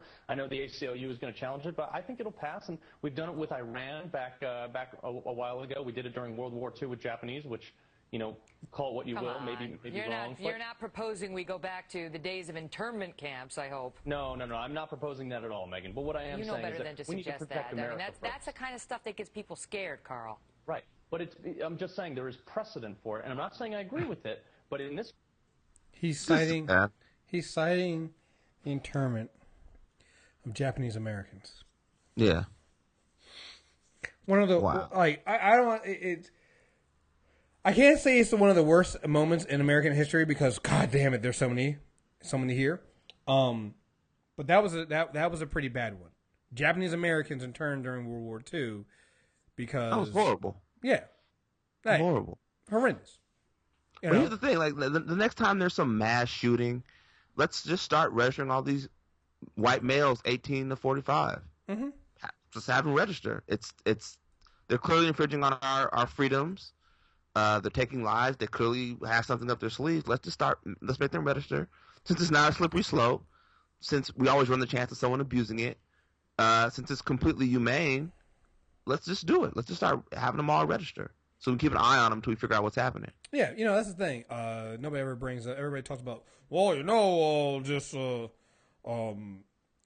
got to talk about this these Islamic terrorism, but nobody talks about the fact that actually the biggest threat the DOJ has seen, which makes me worried about the next thing I'm about to mention. The next thing I'm about to mention, the DOJ is saying that the biggest threat to the Americans right now is white nationalism, which is going to suck because we know how white nationalists in the fucking White House apparently it's going to happen.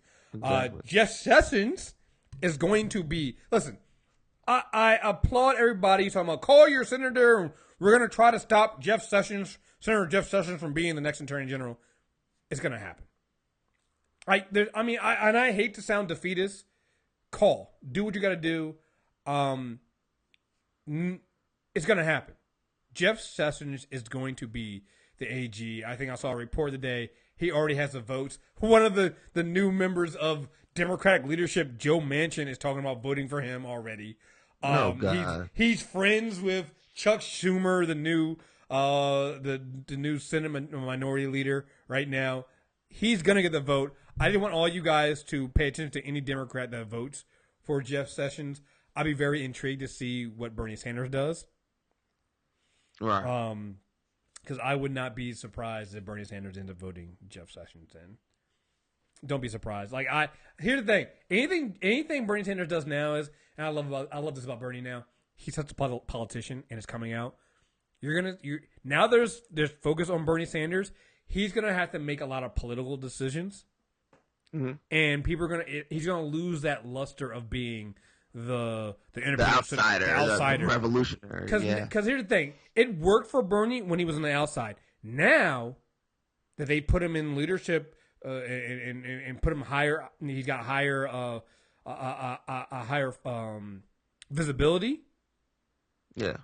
Oh no, you're gonna see that being a politician, any person who's in the Senate is a fucking politician, and you're gonna see that from Bernie fucking Sanders, guys. But so Jeff Sessions he's gonna pass. You can call your senator all you want. This is a guy again who was too racist to be a judge in the 80s. Is now going to be Trump's attorney general. We're going from the first two. We're going from Eric Holder and Loretta Lynch to fucking Jeff Sessions. Thank you very much, America.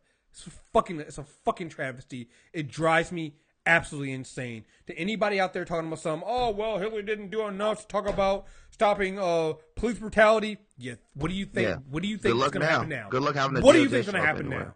All that bullshit about how I can't vote for Hillary because of that. What do you think is going to happen now, you fucking jackasses who didn't fucking look past your own goddamn nose?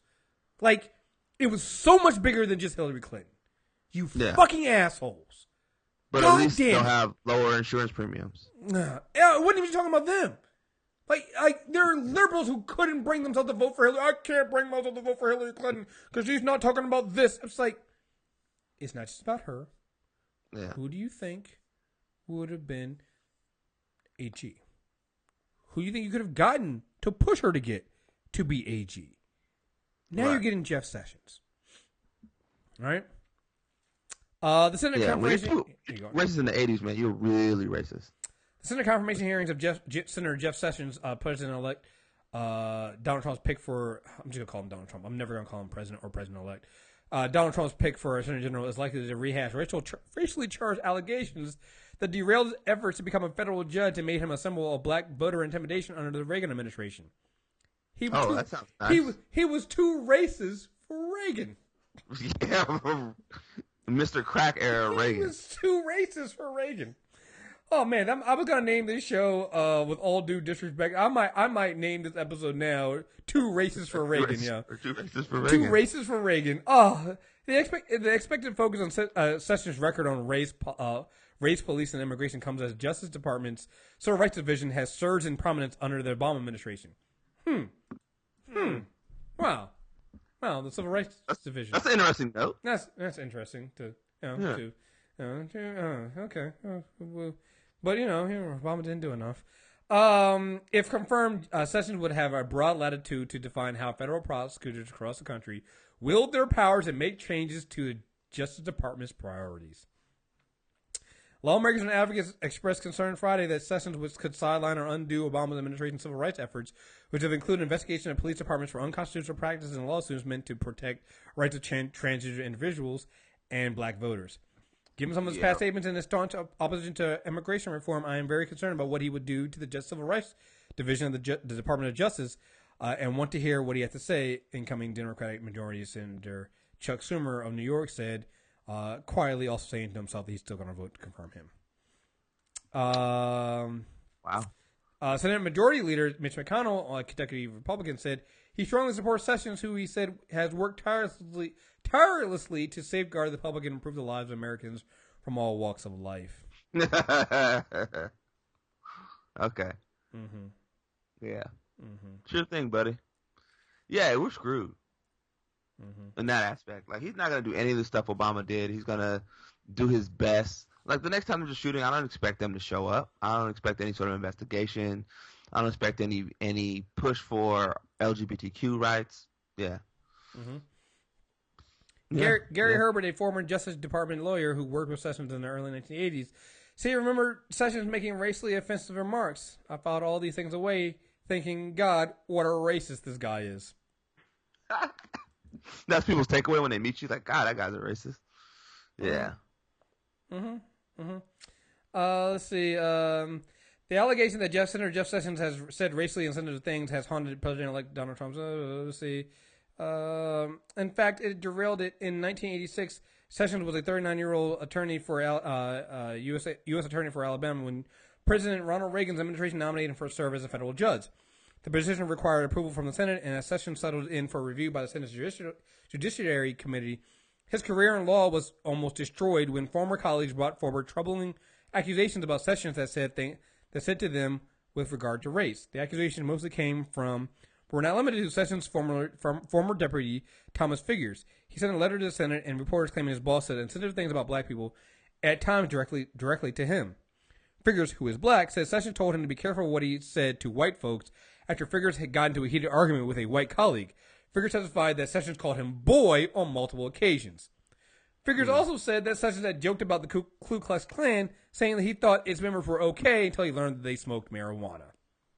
Oh, that's the thing that turns you away from the Ku Klux Klan. Well, it's just. They didn't smoke weed. They'd be okay. Mm-hmm. That's my number one concern with them, if I'm honest. The New York Times reported at the time, Sessions acknowledged at a hearing that he may have said something about the NAACP being un-American or communist, but I meant no harm about it. I'm not the Jeff Sessions my detractors have tried to create, Sessions testified. I am not a racist. I am not insensitive to the blacks. You are also not allowed to be, you're not allowed to make the decision. He said that NAACP was unconstitutional. And un-American. And un-American, and let me see. Wow. Un-American or communist. Yeah. Okay. Yeah. So, Jeff seems all right. Yeah, what's wrong with that? Oh, other thing we got too. Let's see. This is something we covered earlier this year. Alabama Senator Jeff Sessions, a top Trump surrogate, said Sunday. This is early in the. I think I want to say this is October.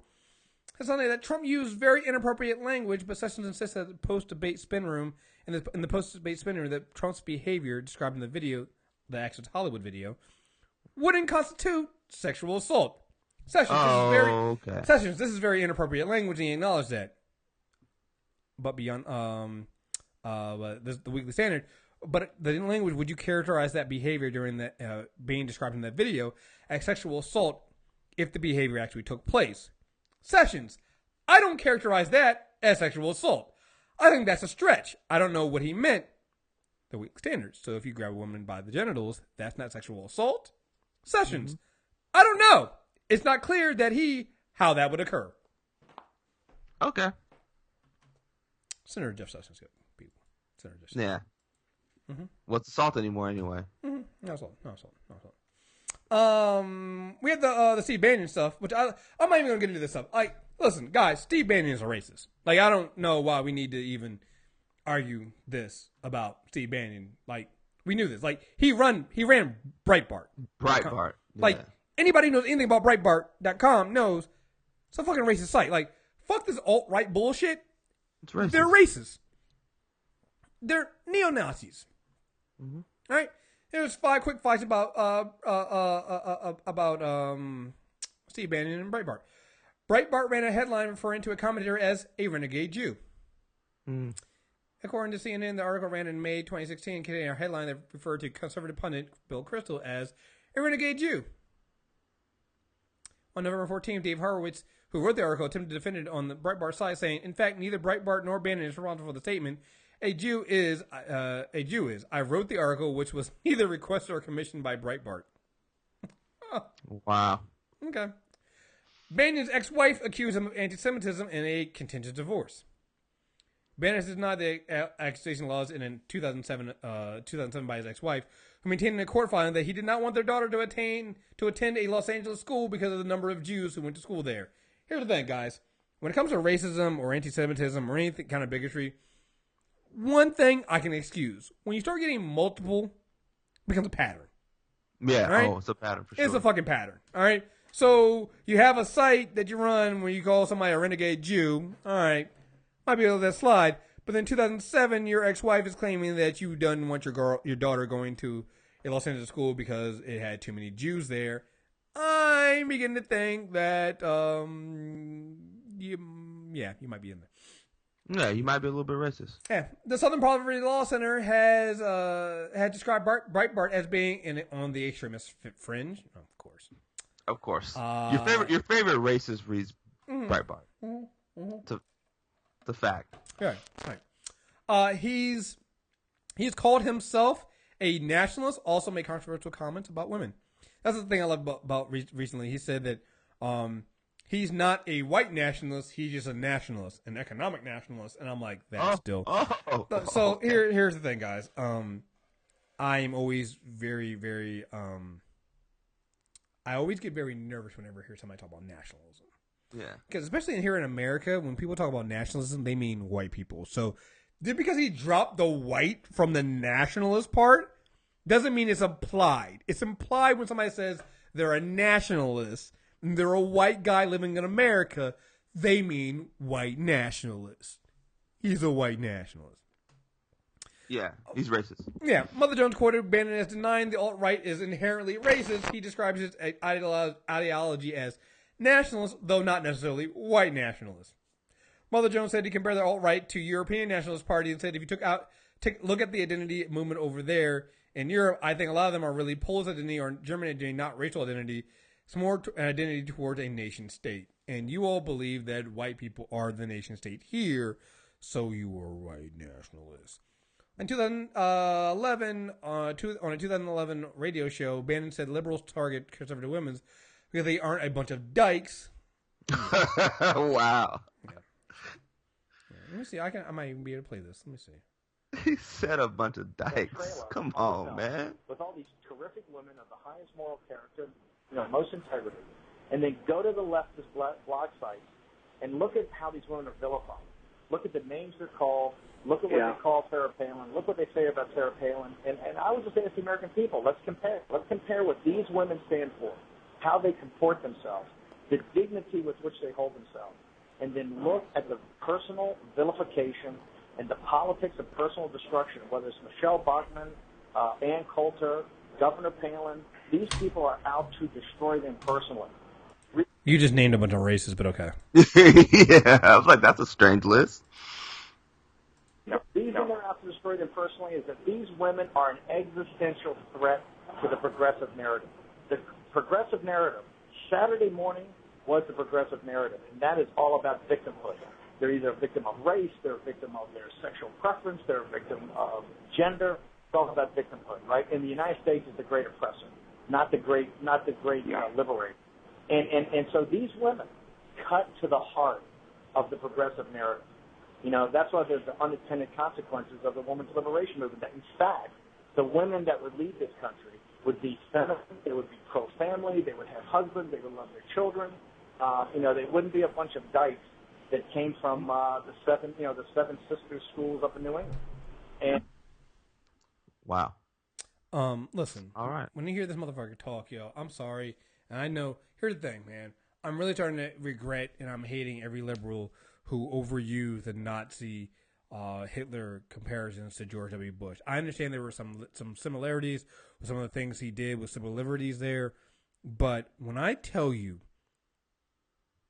that the Nazi and Hitler comparisons with Trump and the people around him ring more true than anything we've ever seen in a long fucking anything we've ever seen in our lifetime. I mean that. Like, this is not like we've become like I think liberals at some point have become the boy who cried wolf. We cried wolf so many times with Nazi comparisons and Hitler comparisons that now when we do it when it really fucking matters, people aren't listening. But like Steve Bannon sounds like a white nationalist fucking / neo-Nazi.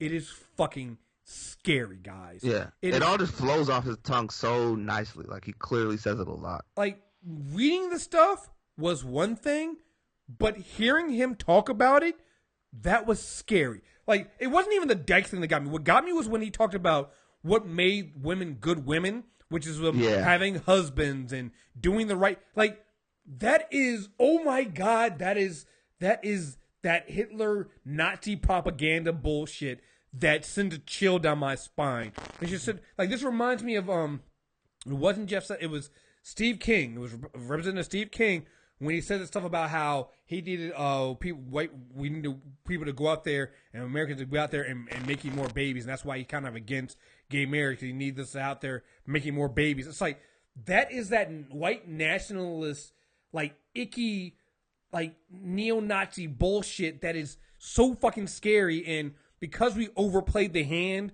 on Nazism and shit like that and Nazi comparisons before, people are gonna roll they're gonna roll their eyes at it. But we're in a dangerous time right now, folks. So this is fucking scary. The fact that this guy is going to be getting a security clearance, the fact that he's going to be sitting there right beside Donald Trump, he's going to be leading White House strategy, even if it is only for a year, even if it's only for 2 years. This is fucking scary. Right. Last thing about this guy. Bannon has been praised by white nationalist groups and the KKK. Mm-hmm.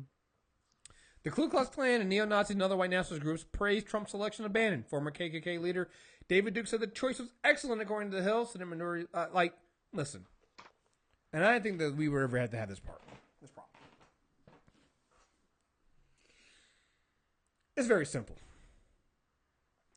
Whatever side the KKK and neo-Nazis are on, we should be on the other side. Yeah. If you find yourself on the same side as the neo-Nazis, KKK, you should run to the other side. Yeah. That's pretty it. easy. That's it. There's nothing else. There's nothing you need to say. There's nothing you need to do. It's pretty easy math. What side are they on? I'm on the opposite side. I'm not even going to get to Mike Flynn. Look at Mike Flynn. He's terrible, too. Yeah, Flynn's terrible. Yeah, going to be a national security advisor. Complete trash. He didn't even try to mix it up. He was like, let me get all the garbage and just put them together. Mm-hmm. He didn't even try to be like, let me find someone who's maybe a little bit sane. I look really quickly on like the MSNBC, and somebody was saying that he's meeting with Mitt Romney, but they're like they think that's just for show. That Mitt probably won't take a position himself. Yeah, Mitt's not that crazy. Yeah, and I'm like, I don't see Mitt doing that because as much as I didn't like Mitt Romney, as much as I think he has his fucking problems too, there are still some people that have integrity in the Republican Party. Shout out to David Frum, who is just not. He is not even trying to. He's not trying to let up on this shit with Donald Trump, and I applaud him for that because so much of his media friends are rolling the fuck over. Yeah. I don't know if you saw this. Mike Pence went to see Hamilton. I saw that. And first he walked in, he got booed. Of course. And let me see if I can pull up the actual video of what the cast read to him. I thought it was great. First of all, boo him. Like, all due disrespect to Mike Pence and Donald Trump and anybody in the administration. I'm sorry. Cuffs are off, y'all. Yeah. Mm-hmm. It's going to be interesting seeing everyone have to cover these two over the next few years because I think people are going to reach their point. For some of us, it came last Tuesday. But for some others, I think it's going to come later, and people are going to have their moment of having to be like, yeah, I can't do this. Mm-hmm. Mm-hmm. Let me see. This is CNN. I want to see if I can get it somewhere else because CNN has a... CNN loves their ads. Yeah. Well, I don't like their player. Their player is just fucking trash. The boycotting of Hamilton was the funniest thing to me. Yeah, you're gonna boycott something you can't fucking get tickets to. I can't get tickets to, and I want to go. So is that the other one I love too? Is the boycott of fucking Starbucks, where they're gonna go to Starbucks. This is how fucking stupid Trump supporters. They're gonna go to Starbucks, buy a cup from Starbucks, but ask for their name to be written on it, be Trump. So a person has to call out like you're buying. You're spending money. That's not a boycott. Yeah, you're still spending money on this. Okay. You think Starbucks people care that much? They do. Because Trump supporters are stupid. No, I mean, if you like people hearing someone say Trump is going to care that much. No, they're not. Be like, that's dumb. You might get your ass whooped, but yeah, you mess around and get beat up. Yeah. We're going to see a lot more of that, too. People just trying people in public and getting beat up. I've been laughing at videos all week of these kids in high school thinking that these white kids in high school thinking they can test the black and brown kids in high school by trolling them with the Trump shit. And they're quickly learning that they can't. Mm-mm. And it's been glorious. It has been absolutely fucking glorious. Yeah, man. Disenfranchised people have been fighting their whole life, so those aren't the people you want to try. We built for this shit. You don't want this shit at all. You don't want this. Yeah. So let's see. See if I can try to get this video to play. All these things are here. We go. You gonna play? Fucking play. They're fucking being stupid right now. None of the videos I have are trying to play. This is the thing with these internet videos. They're all just fucking horrendous. Yeah, all the video, not playing at all, huh? Yeah. Donald Trump's most prized possessions. Oh, God. God. I had to go to TMZ, unfortunately. So, you know, TMZ. And so TMZ is having the thing about Donald Trump's most prized possessions, and they're not going to cover his racism and shit like that because, you know, it's TMZ. So, yeah, Harvey Levin, go fuck yourself on that one. So, here we go. Good old TMZ. Here we go. You know, we have a guest in the audience this evening. And Vice President-elect Pence, I see you walking out, but I hope you will hear us just a few more moments. There's nothing to boo here, ladies and gentlemen. There's nothing to boo here. We're all here sharing a story of love. We have a message for you, sir. We hope that you will hear us out. And I encourage everybody to pull out your phones and tweet and post because this message needs to be spread far and wide, okay? Vice President-elect Pence, we welcome you and we truly thank you for joining us here at Hamilton, an American Musical. We really do. We, sir, we are the diverse America who are alarmed and anxious that your new administration will not protect us, our planet, our children, our parents, or defend us and uphold our inalienable rights, sir. But we truly hope that this show has inspired you to uphold our American values and to work on behalf of all of us. All of us.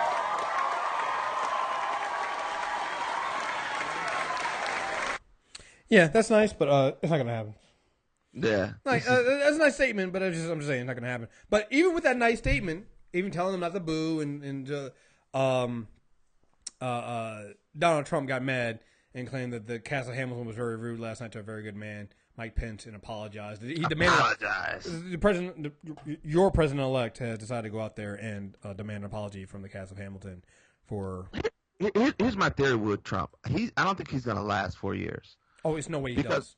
Because he's not even president yet, and a lot of that job is just eating shit all the time. Mm-hmm. And if he can't deal with his VP getting someone talking to him out of play, nothing bad happened, the public booed him, he's gonna be in for a long ride the next 4 years. It's gonna be a long ride. Look here. Trump has so many conflicts of interest right now.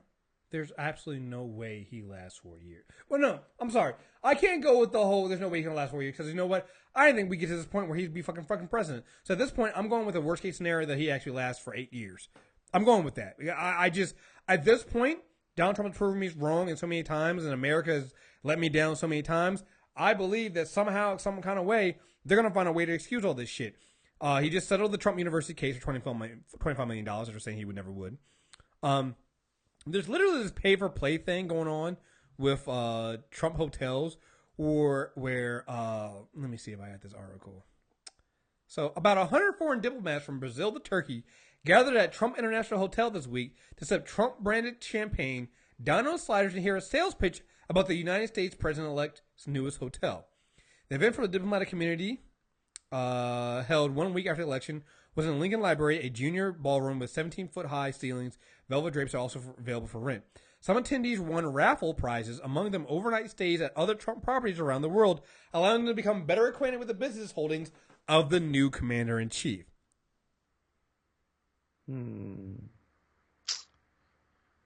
Wow. Remember the pay-for-play things people were saying about Yeah. the Clinton Foundation and stuff like that? Here you literally have Trump's businesses selling the fact to foreign dignitaries that they can stay at Trump hotels. Okay, whatever.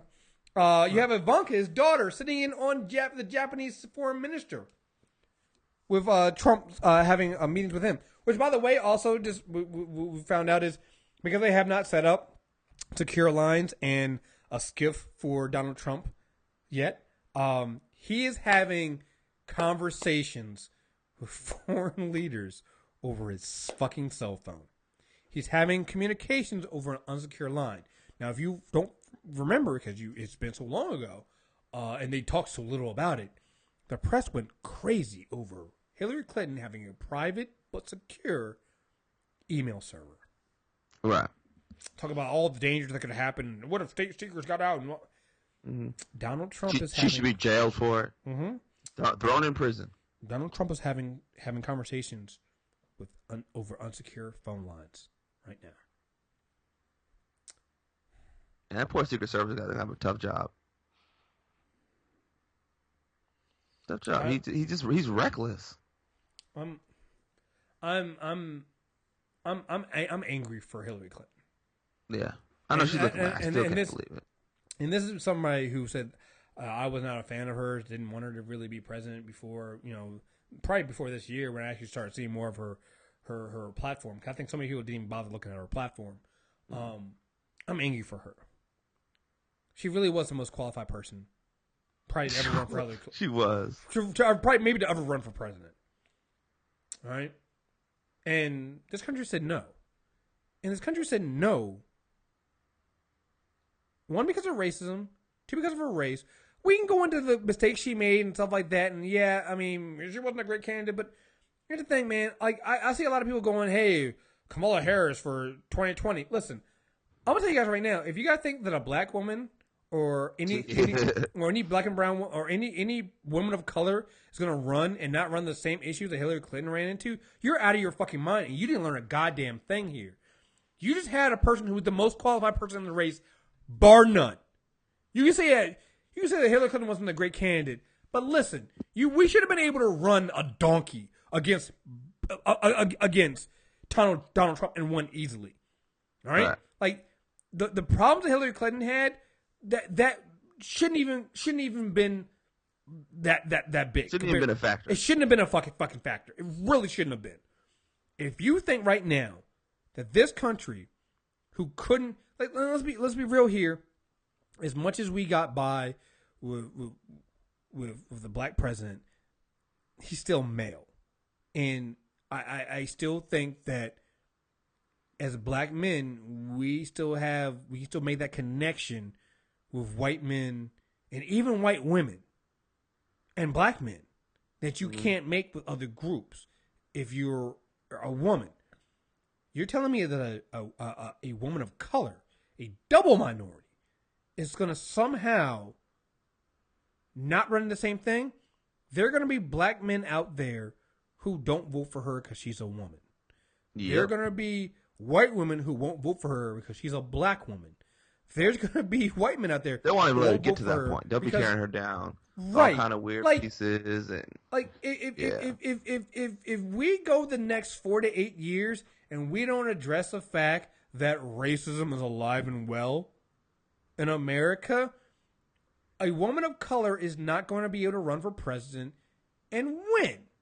If you go the Bernie Sanders route of not addressing the fact, the elephant in the room, which is racism, a woman of color is not going to win. Because you haven't addressed a problem, which is racism, sexism. Until you do that, You're not going to run a double minority and they win all of a sudden. It's not going to fucking happen. Nah, it's not gonna work. Not going to fucking happen. It's not rocket science. Like, people want to put all these graphs and numbers and charts. Like, man, people are racist and sexist. It's pretty simple. I don't need a whole lot of data to figure that out. I'm good. I can read. Last thing before we get out of here, I just want to say, I really want this. I mentioned it before. One thing that needs to happen, and I think it's all up to all of us to start doing this and really pushing this. We need to get the white men out of fucking media. So that I played the Hamilton clip, right? And Mark Halpern decided to retweet. He basically put a tweet out basically saying what Obama said about don't boo, vote. Mm-hmm. And you had a bunch of white people from like the New York Times saying, "Oh, I feel bad about, I feel that they're disrespecting the office of the vice president. I know you don't like him, but you're disrespecting him." Listen, they've been disrespecting Obama since day one. That's the problem I had. So Mark Halperin was like, he didn't like the booing and the disrespect of the president. This is Mark Halperin. All right, this is him, Morning Joe, 2011. Mark Halperin, what was the president's strategy? We're coming up on a deadline, and the president decided to please his base, push back against the Republicans. I guess the question is, because we all know a deal has to be done, is this sort of showmanship? A lot of times you go out there and both sides, and they act tough so their base will be appeased, and then they quietly work the deal behind the scenes. Are we on the 7-second delay today? Oh, Lordy. I wanted to characterize how I thought the president behaved. How do you think you Well, we have it. We can use it, right, Alex? Yeah, sure. Come on. Yeah. Take a Go chance. for Have it. faith. Yeah, let's see what happens. Just, Alex, I'm behind you. You fall down. I'm going to catch you. And the precedent has been set on that show. So we're good. I thought he was kind of a dick yesterday. Oh my God. Delay that. Wow. Respectful. I see. Yeah. You called the president a dick, but you're complaining about people booing a man who a dick on national television. Yeah. Huh? You called him a dick on national television. National television called the president of the United States a dick. You're mad at people booing the vice president-elect who believes in convergent therapy for gays, ignored an HIV outbreak in his state. I think he locked up women who got abortions. Like, this is a terrible, terrible fucking individual. He's a terrible human fucking being. That's why he got fucking booed. He doesn't believe, he believes that if you're gay, your boss should be able to fire you for religious reasons. Wow. Yeah, that's terrible. But we're not supposed to boo this guy, right? Because people like Mark Halperin and the media keep saying this. They find racism, bigotry to be a difference of opinion. Hate to tell you guys this: racism and bigotry is not a difference of opinion. Yeah, it's just fucking flat out wrong. The difference of opinion is saying you prefer Pepsi over Coke. Mm-hmm. Not, apologizing for people's, conversion therapy theories and ridiculous nonsense. Like, that's not okay. Mm-hmm. Yeah, so we gotta start letting people know that stuff's not okay. Yeah. Here, let me see if this person. I want to make sure this person's in. Yep. Here's a journalist. Because Maggie Habert Haberman had been from New York Times, had talked about how it was disrespectful and people kind of checked her. So then she's responding to Donald Trump's tweet that says, "Our runner for VP Mike Pence was harassed last night at the theater by cast of Hamilton, cameras blazing. This should not happen." So Maggie quote tweets him and says, "Pence was not harassed. He was booed for a few minutes. Disrespect that was intended." And then here goes this Charles Ornstein guy says, "I suspect middle America would find the disrespect rude. Many who are applauding it are in the New York, D.C. bubble. Gonna be a long 4 years." So then somebody replies to this guy, says, Middle America is fine with bragging about sexual assault and mocking disabled, but is very sensitive to booing." Yeah. And that's where my problem is. Like, someone else said that Pence had got booed at a baseball game. I saw another reply to that tweet. It said Pence got booed at a baseball game in middle America. Just like, people are fine with it. Good. Because I remember You Lie being thrown at President Obama during a State of the Union by sitting, I think, representative. Yeah, I remember that. I remember the Chief Justice of the Supreme Court calling President Obama a liar during the State of the Union. So I don't really want to hear anything from the press about disrespecting Vice President Mike Pence and Donald Trump when this same media was very disrespectful to and didn't cover the disrespect that President Obama got. Never really covered it. Shrugged it off. You know, you have members of the media calling President Obama a dick, but then clutching their pearls about Pence being booed at a theater. Go fuck yourself. I'm sorry, but we cannot. When you normalize this man putting homophobes, Islamophobes, fucking racists, neo-Nazis around himself, what do you expect people to do? Right. And you reap what you sow. I mean, they ran a whole campaign of hatred. Okay, this is what you're getting back in return. He mocked, like when I see the media clutching their pearls over Mike Pence being booed, and I remember that it wasn't just a random disabled man that was mocked. It was a member of the fucking media. One of your own was mocked by Donald Trump. And you know what's crazy about it? I've had people go, like, what's so insane about Trump supporters? I saw one where that didn't happen. Oh yeah, that's the best. That didn't happen. Selective memory. That didn't happen. Like it's literally there in front of you. Oh, it didn't happen. It's a media lie. Didn't happen. What? Like, get the fuck out of here, man. I'm so tired of hearing this bullshit about how, oh yeah, whoa, no, it didn't. Yeah, no, fuck that, you know.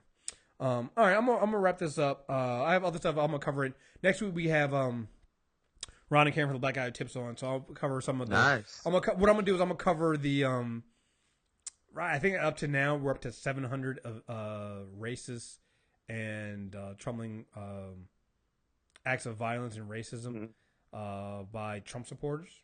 Yeah, and hate crimes since in a week and a half. 700 since you literally have people going. Like I saw the one that disgusted me was the one in they all disgust me. There's one where a white guy in Starbucks is mad because he did I saw that. Top. And basically said it's Trump's America. Basically, like this don't tell me this election was about economic anxiety. It was about white men and white women wanting to get their power fucking back, and they are on a fucking power trip the last week and a half. It's driving me fucking insane, yo. Like just. Yeah, so good. So, but anyway, I wanted to end on a more positive note. We're gonna switch gears back to something we started with.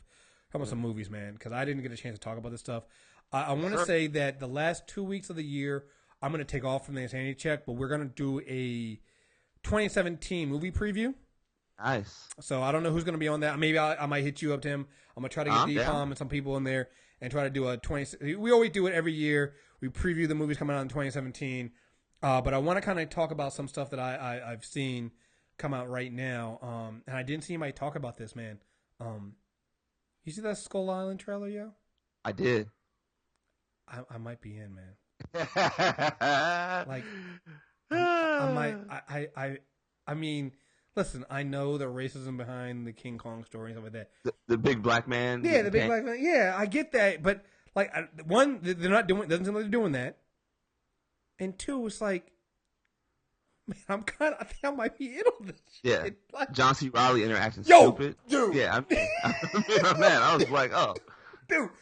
Dude, first, Kong Wrecking Shop was the first step. And then John C. Reilly and his, we're all gonna die. Like, like I might be in on Kong Skull Island, yo. Like, and I like they're introducing other creatures on Skull Island, which is right.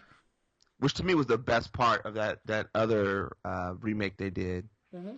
With that scene when they fall in the pit, and those weird worm things. That one, yeah. Well, that's always been the thing about Kong. Like again, once you got to New York, the racism really came into play, and and a little bit on the island too. But the island itself, like I remember watching the black and white King Kong when I grew up.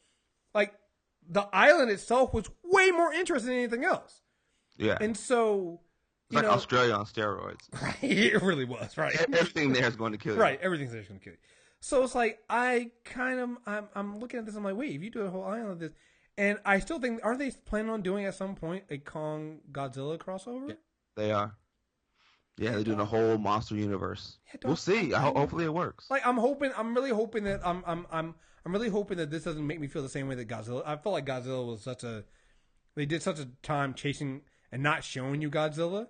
Hey, listen, there's more Kong in that trailer than there was Godzilla in the Godzilla movie. Exactly. So I'm feeling way more confident about this movie, and I'm just like I shouldn't be this excited about it. No, I'm with you. I'm in on King Kong Skull Island. Yeah, man. And I haven't seen it yet, but I know it. I've been hearing good things about it. The Beauty and the Beast trailer. Oh, it looks nice. Yeah, I heard the cast, and I was at D23 last year, and they were talking about what they were doing with it, and I was like, yeah, they're gonna make Disney's gonna make $1 billion with all their fucking movies. I just hope everybody knows that. Yeah, just buckle up for it. Yeah, that's gonna be another $1 billion movie for them. Like they always have at least one movie that you weren't expecting to make $1 billion. Because remember, we talk about their we talk about obviously Star Wars will probably make $1 billion. We know Civil War made $1 billion, but people forget Jungle Book made $1 billion too. Made $1 billion. So and you know they've done a really good job with their animated adaptations. Mm-hmm. Cinderella was good. Mm-hmm. Maleficent, Jungle Book. They've got a nice track record, and I like Dan Stevens as the Beast. Yeah, they have a really Disney has been that studio. Even the movies that didn't get that made a flopped were still good. Like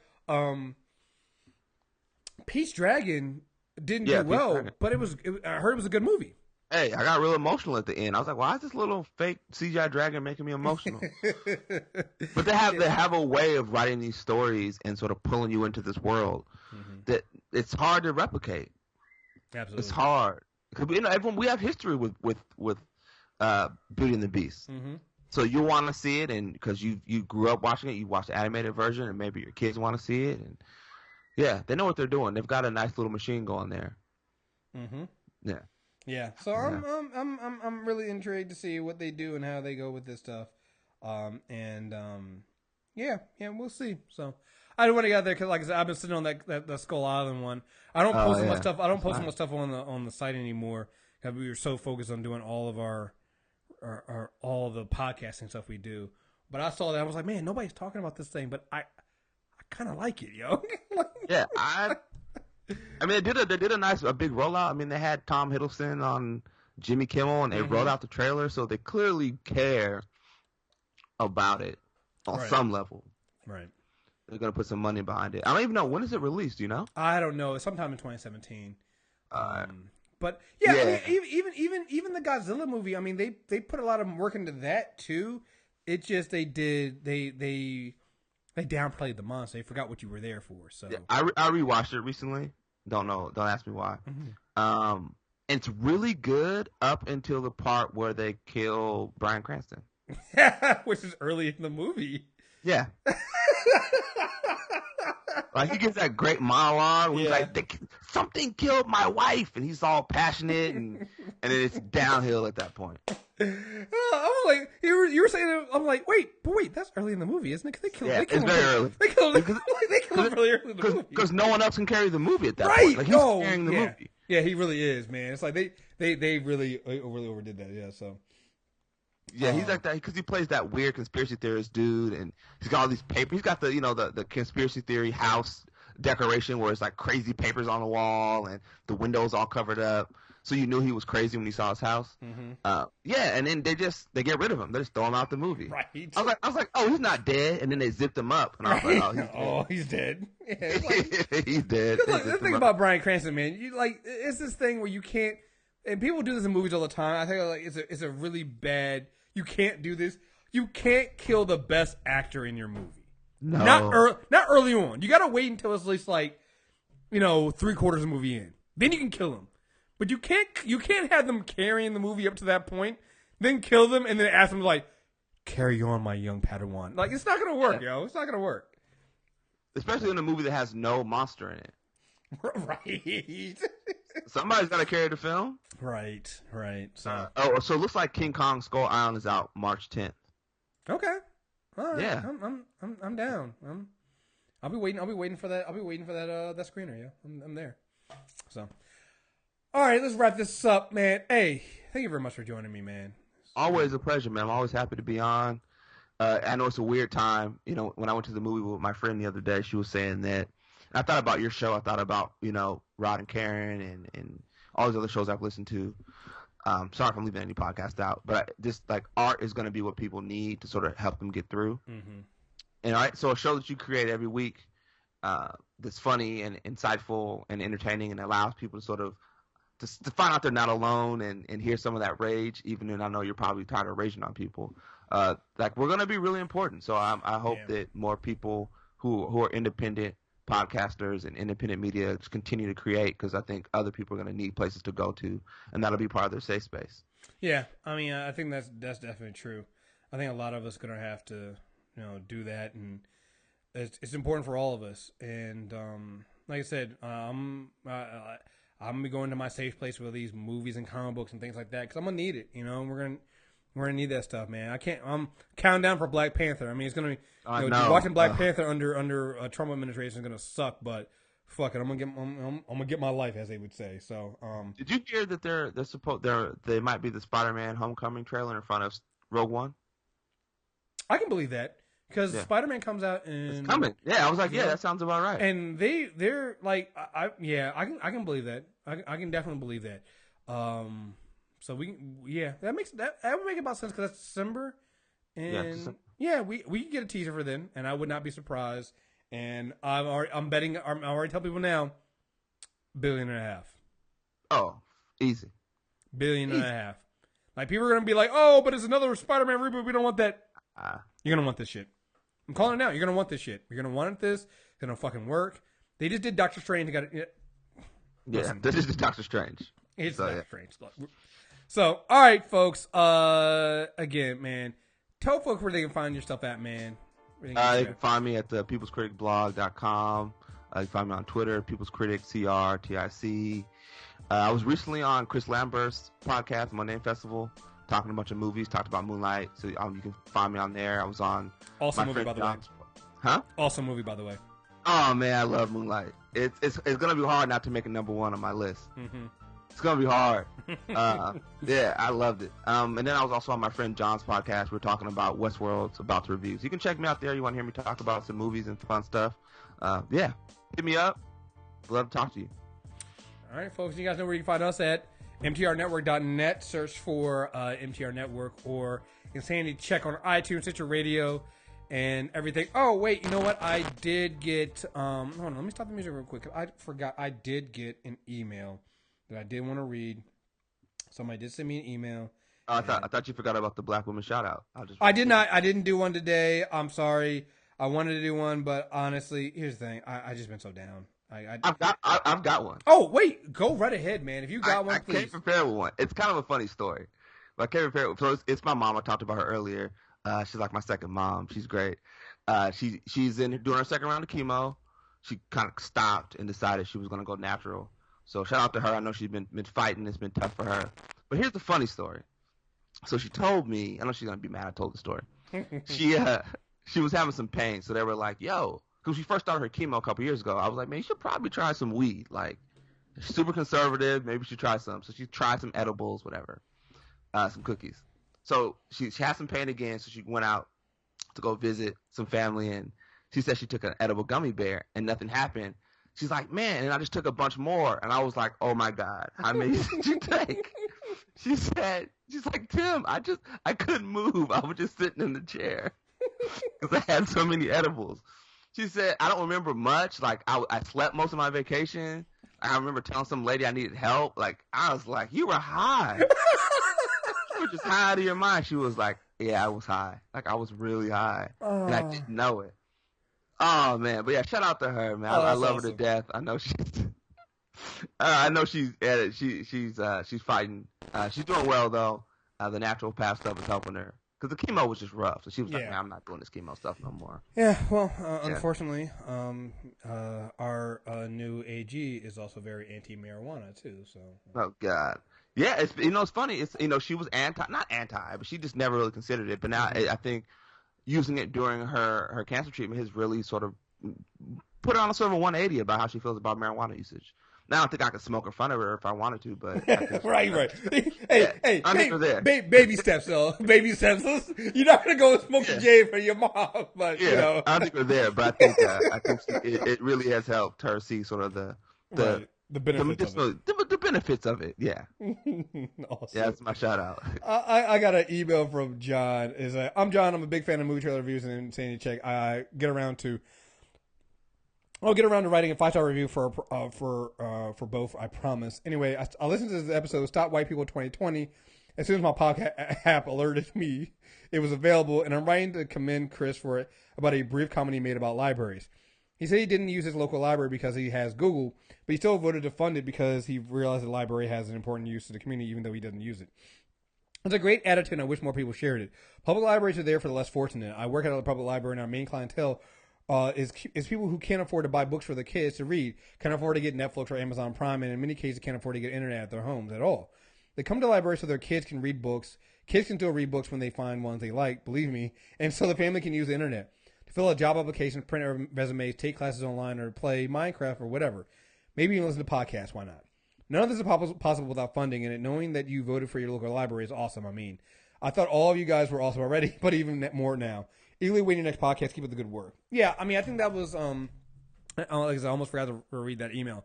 But I think it's important. I think so many people forget that voting and participating in our democracy isn't always about you. Sometimes it's about the greater good. It's bigger than just you and I. It's bigger than what we want. It's sometimes you have to vote, and sometimes it means voting against your own interests for the greater good. Now, when you vote against your own interests for not the greater good, like what Trump supporters did, go fuck yourself.